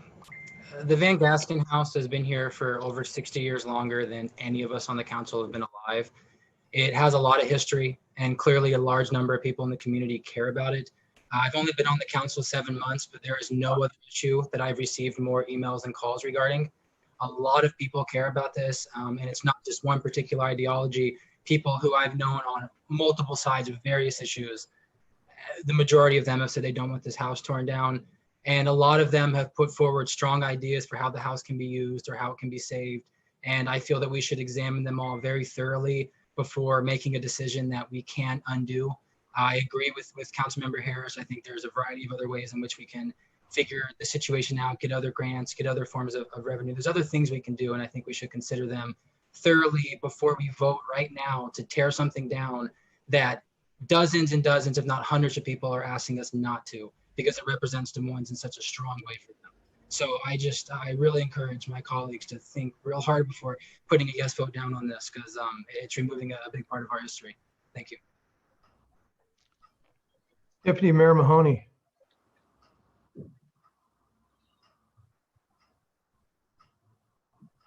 Thank you, Mayor. What's the square footage approximately of the first floor? I know the basement and the attic are essentially unusable. I think King County records, it's about 1,200 square feet, maybe a little less. For the entire house or all? The first floor, I think the upstairs is around 400 square feet. And then there's a basement, which is probably about the same size as the first floor. Okay, thank you. Because I've been in the house and I've seen the one small bedroom, the living room, and the small kitchen. I wonder about how effective that is to have a use for it. But basically, if we decide to, what was said before by Councilmember Buxton is we're talking at least $1 million, as possibly as much as $2 million, to preserve this house for a limited use. And what I mean by that is the cost of some of the grants we have to give back, the ones we're not eligible for, the remodel to make it accessible. In a lot of government type buildings or anything accessible, obviously they're like a boat. They cost 3 times as much because you have to take into considerations. Would that be a correct assessment? So that's correct. Okay. So, but one of the things is, and I want the public to know that I did a great deal of reading. I read everything about the Flemings, the Van Gaskens, Petersons, was sent stuff, interviews by Carmen Scott. I don't know if other people did too, but, and perplexed on this. And I looked over.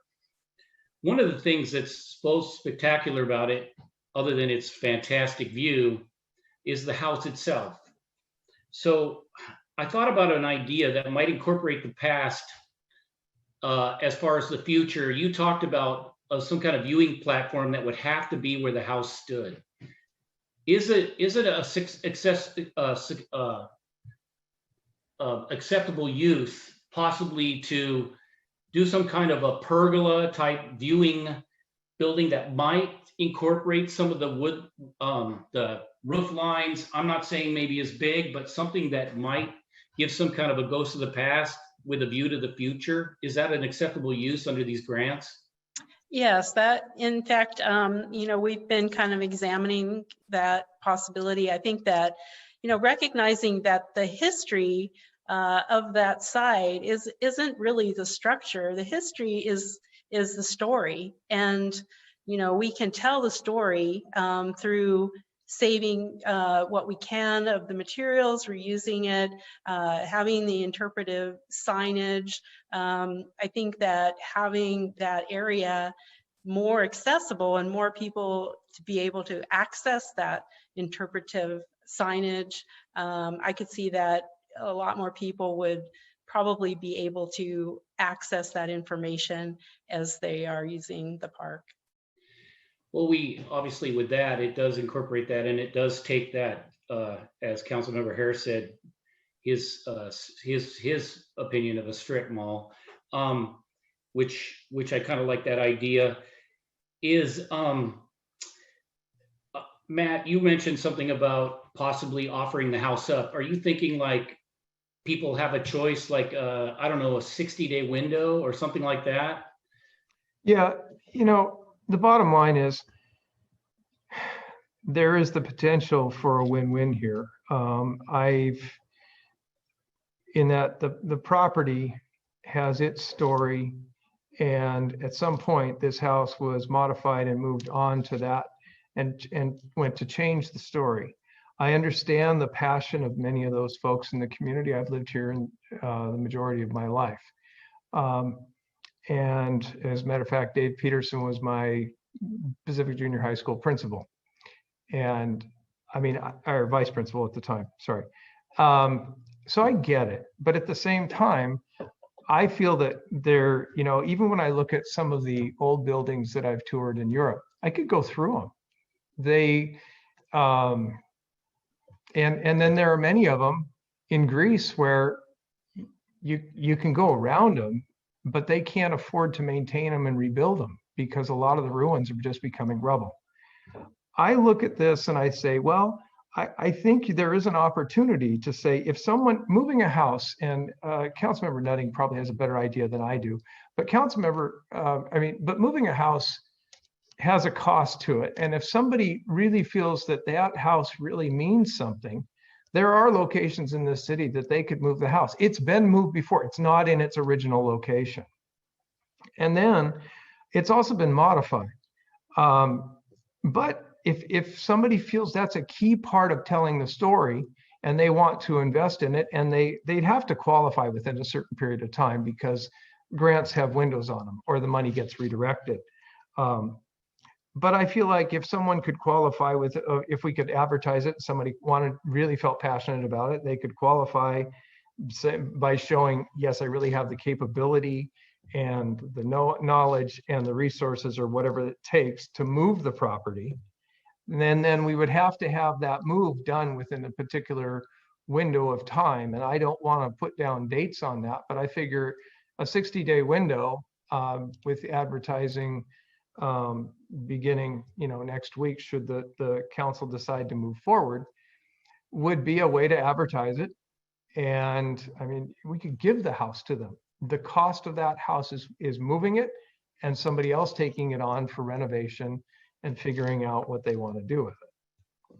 All right, thank you. That's what I was getting at. Thank you. A couple more questions.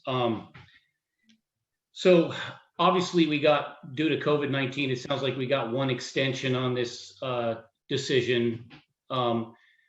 Is there any possibility of another extension?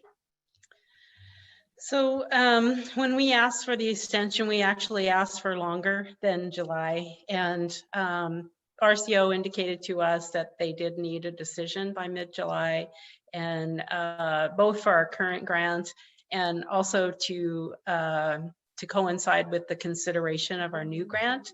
If we delay the decision, our new grant application will be negatively impacted. So the last question I have, sorry about that, JC, still got my thing going on. Well, the last Deputy Mayor Mahoney, 1 second, please. Okay. I believe City Manager Matthias wanted to comment as well. Wanted to add to what you do, to answer your question.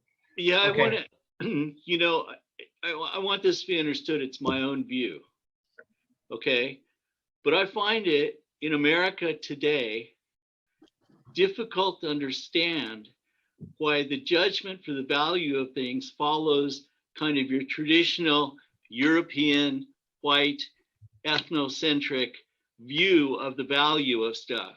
Because that site and that house, that has value to a certain generation of people. That's obvious, and I respect that.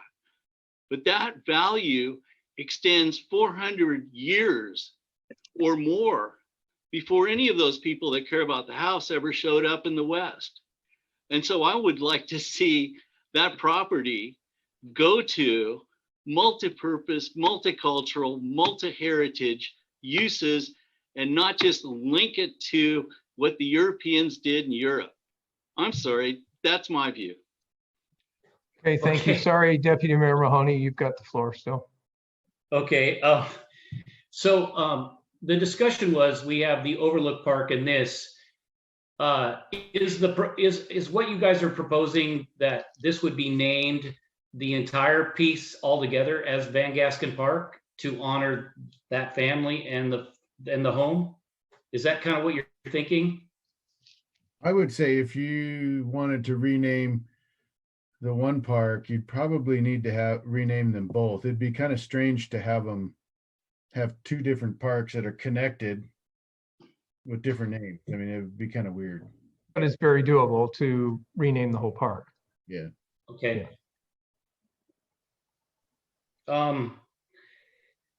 I agree with, Michael, I agree with you that there's a lot to be considered, the tribal piece and that heritage, as well as what's been done. I will say that I would love to see if this is the course we do, either it's moved or repurposed, or unfortunately, if it was demolished, that we do incorporate, that what I would ask is that we try to find ways, unique ways, like I suggested in the pergola, to incorporate those past in the future. And it sounds like we had the tribal piece, and my suggestion of the pergola was, I think, something that might be suitable. Anyway, that's all I had. Thank you, Mayor. Okay, then I saw Councilmember Harris and Councilmember Buxton, and then Councilmember Bangs.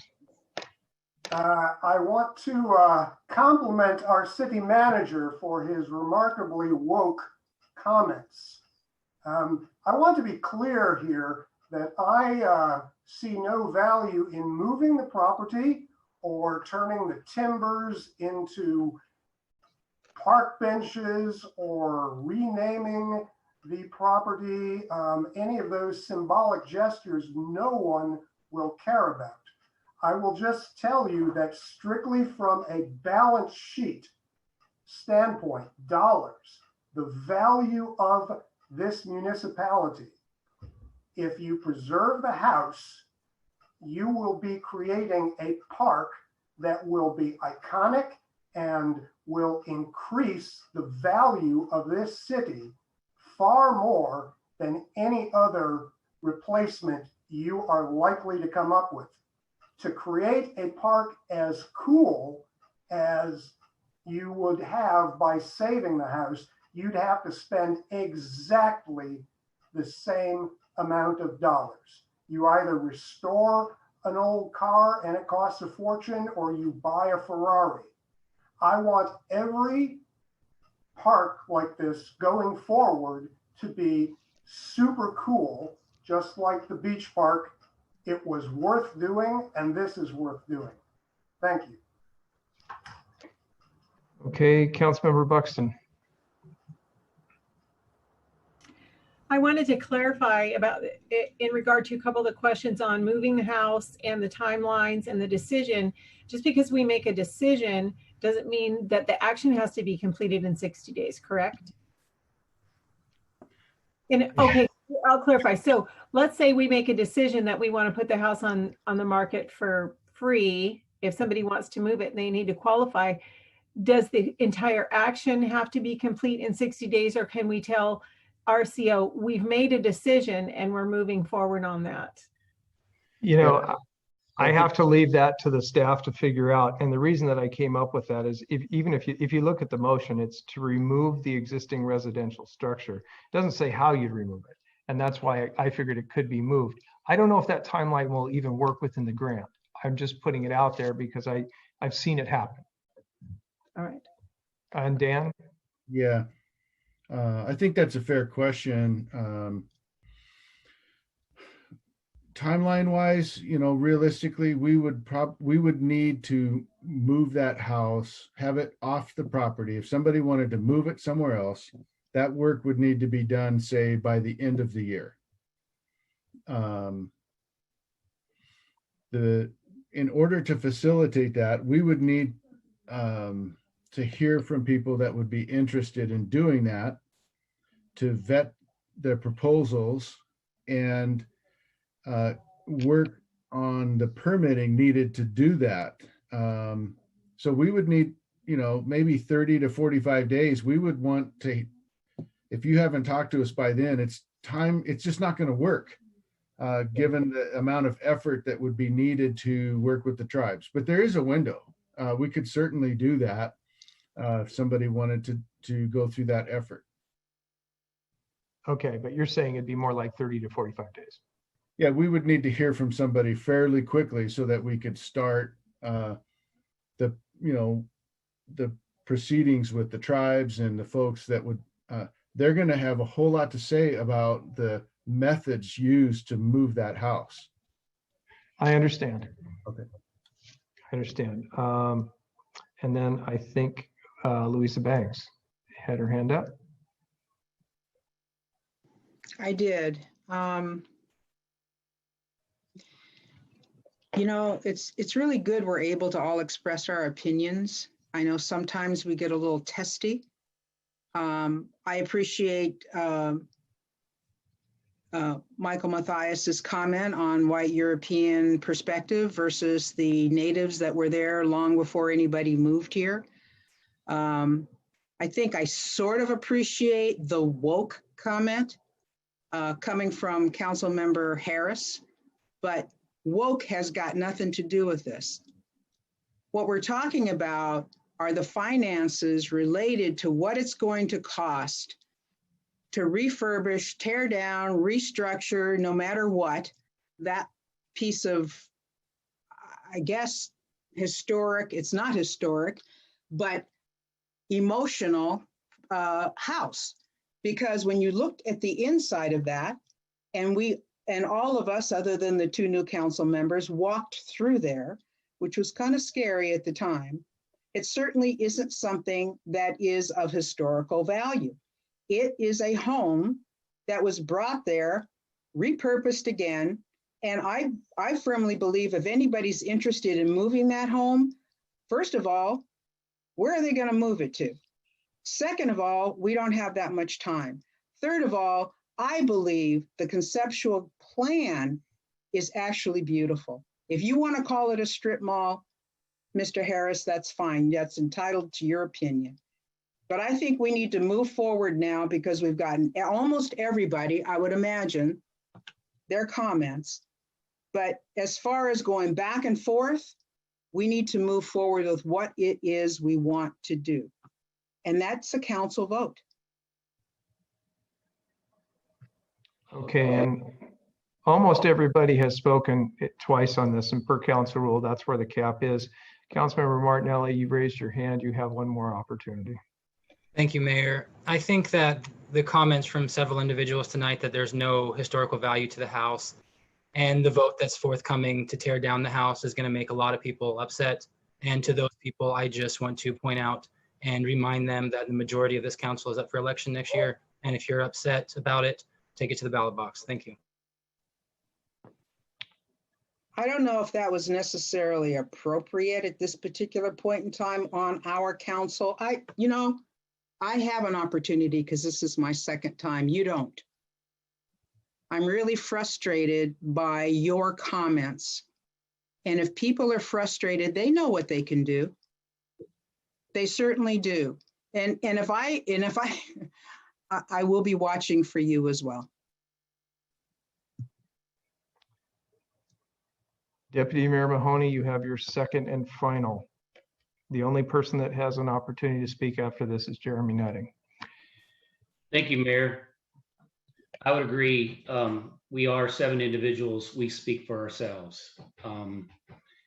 And that's all we can do. And one of the things is to basically say that I don't care about the history of this building and its future is completely untrue. This is a very difficult decision and anguished. It's about the emotion and the historical value to this town versus some common sense of what might be best for residents. One of the purposes of parks is for all to use. My feeling is the structure as it is now, and I hope somebody is willing to move it. If that's the case, we decide to remove the building, and I hope they move it and they put it somewhere else. And I'll help them do the remodel. But does it fit in what we are trying to do now in a park that is to service all people, not just some? And in this case, the house remaining, in my opinion, only serves some. And I also think that to spend that much money to preserve something that little or no use can be made, so a few people feel better about it, it hurts and it's sad. And I hate the fact that I'm saying this, but we have to decide what is necessary for the best for all residents of Des Moines and not just some. And that's where it gets tough. And we all live with our decisions and we all live with the consequences of that. It's a known fact. Thank you, Mayor. Thank you. Councilmember Nutting. I will use this as my last opportunity to state that the possibility of 35-foot condos and that house being torn down and the cultural significance of that property being dismantled could have been out of the city's hands.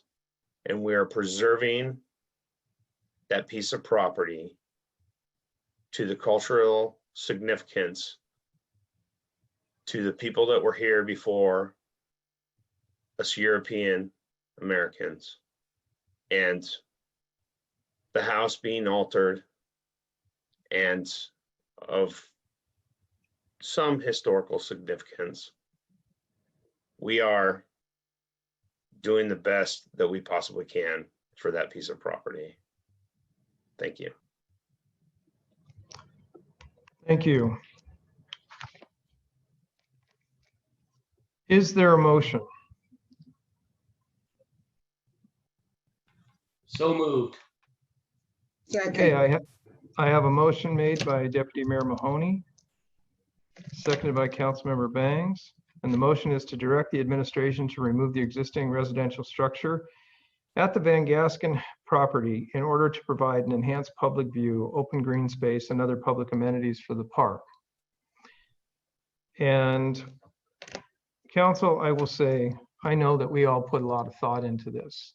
I will call out at this point that I think it's very inappropriate, and no one, you know, there are people here who commonly say that's inappropriate and we shouldn't be threatened.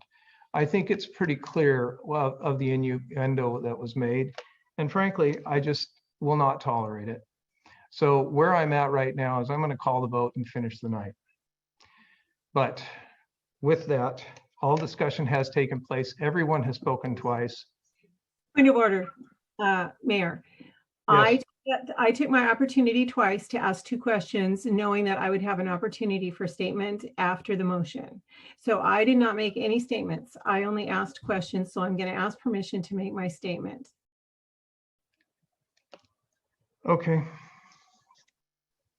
If that means I will give everybody one last crack at the apple. The motion is on the table and discussion took place because this is a work study. Discussion took place as after the presentation, but I will give everybody one final crack at the apple, and I will start with Councilmember Buxton. Anybody who wants a crack at the apple, it doesn't mean that everybody has to speak. All right. Councilmember Buxton, you have the floor. All right. Thank you, Mayor. Appreciate that. So I wanted to also, along with a couple of my colleagues, thank the public for their engagement. I was impressed with all the community, the communication and the energy in regard to this issue and the response from the community. And I feel like my job is to represent this community the best I can. The difficulty here is understanding what the will of the public is once they have all the information. One thing that I thought was interesting was a few of the emails I received from people, I could tell they had not only had an opinion from reading what they saw on Facebook, but they had gone to the packet and done the reading and thought carefully about everything that was said, and it changed their mind.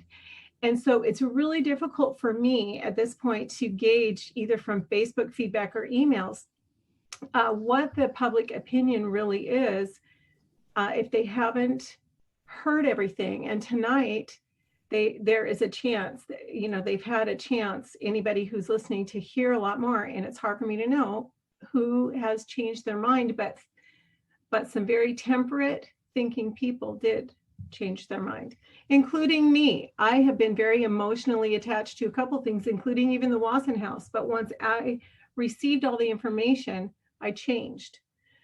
So I believe that this community, it's one of the most key factors for us economically in our community is to create a destination community and make the best business decisions possible. So about me and helping to make that decision, I'm a flipper. So I have personally owned and processed over 50 properties, including land, multifamily, and commercial properties over 3 states, and I've managed over 60 residential units. So I do understand about investment in real estate. So based on my experience and touring the home and seeing the condition, it's a lovely location, but it wasn't built to be a heritage home, and the interior, no, if it ever did have heritage qualities or character traits, it doesn't now.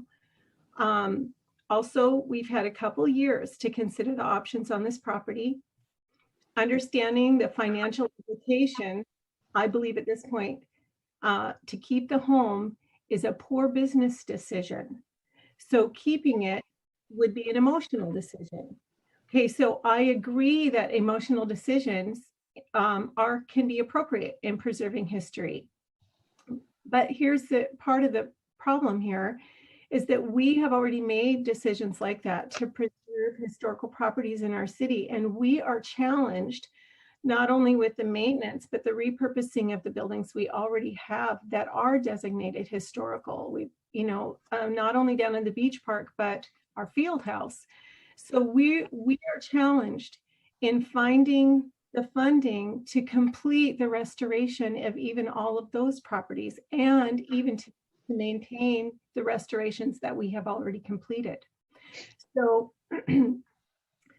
our action, we purchased it not to preserve a home, but to prevent development, expand and preserve our park, and incorporate a valuable property into our Marina redevelopment plan.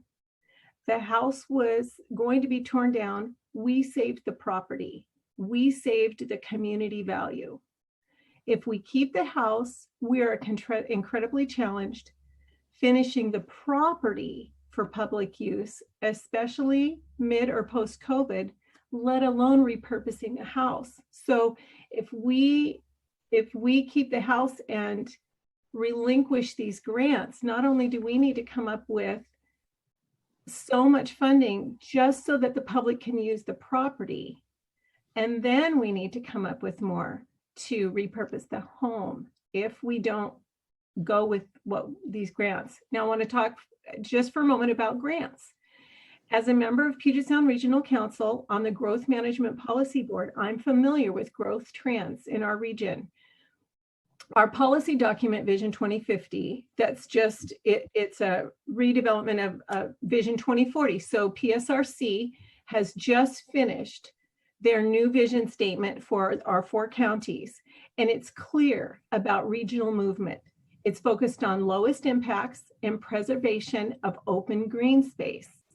So the most valuable grants in our region coming down the pike are going to be focused on increasing density and preserving open space.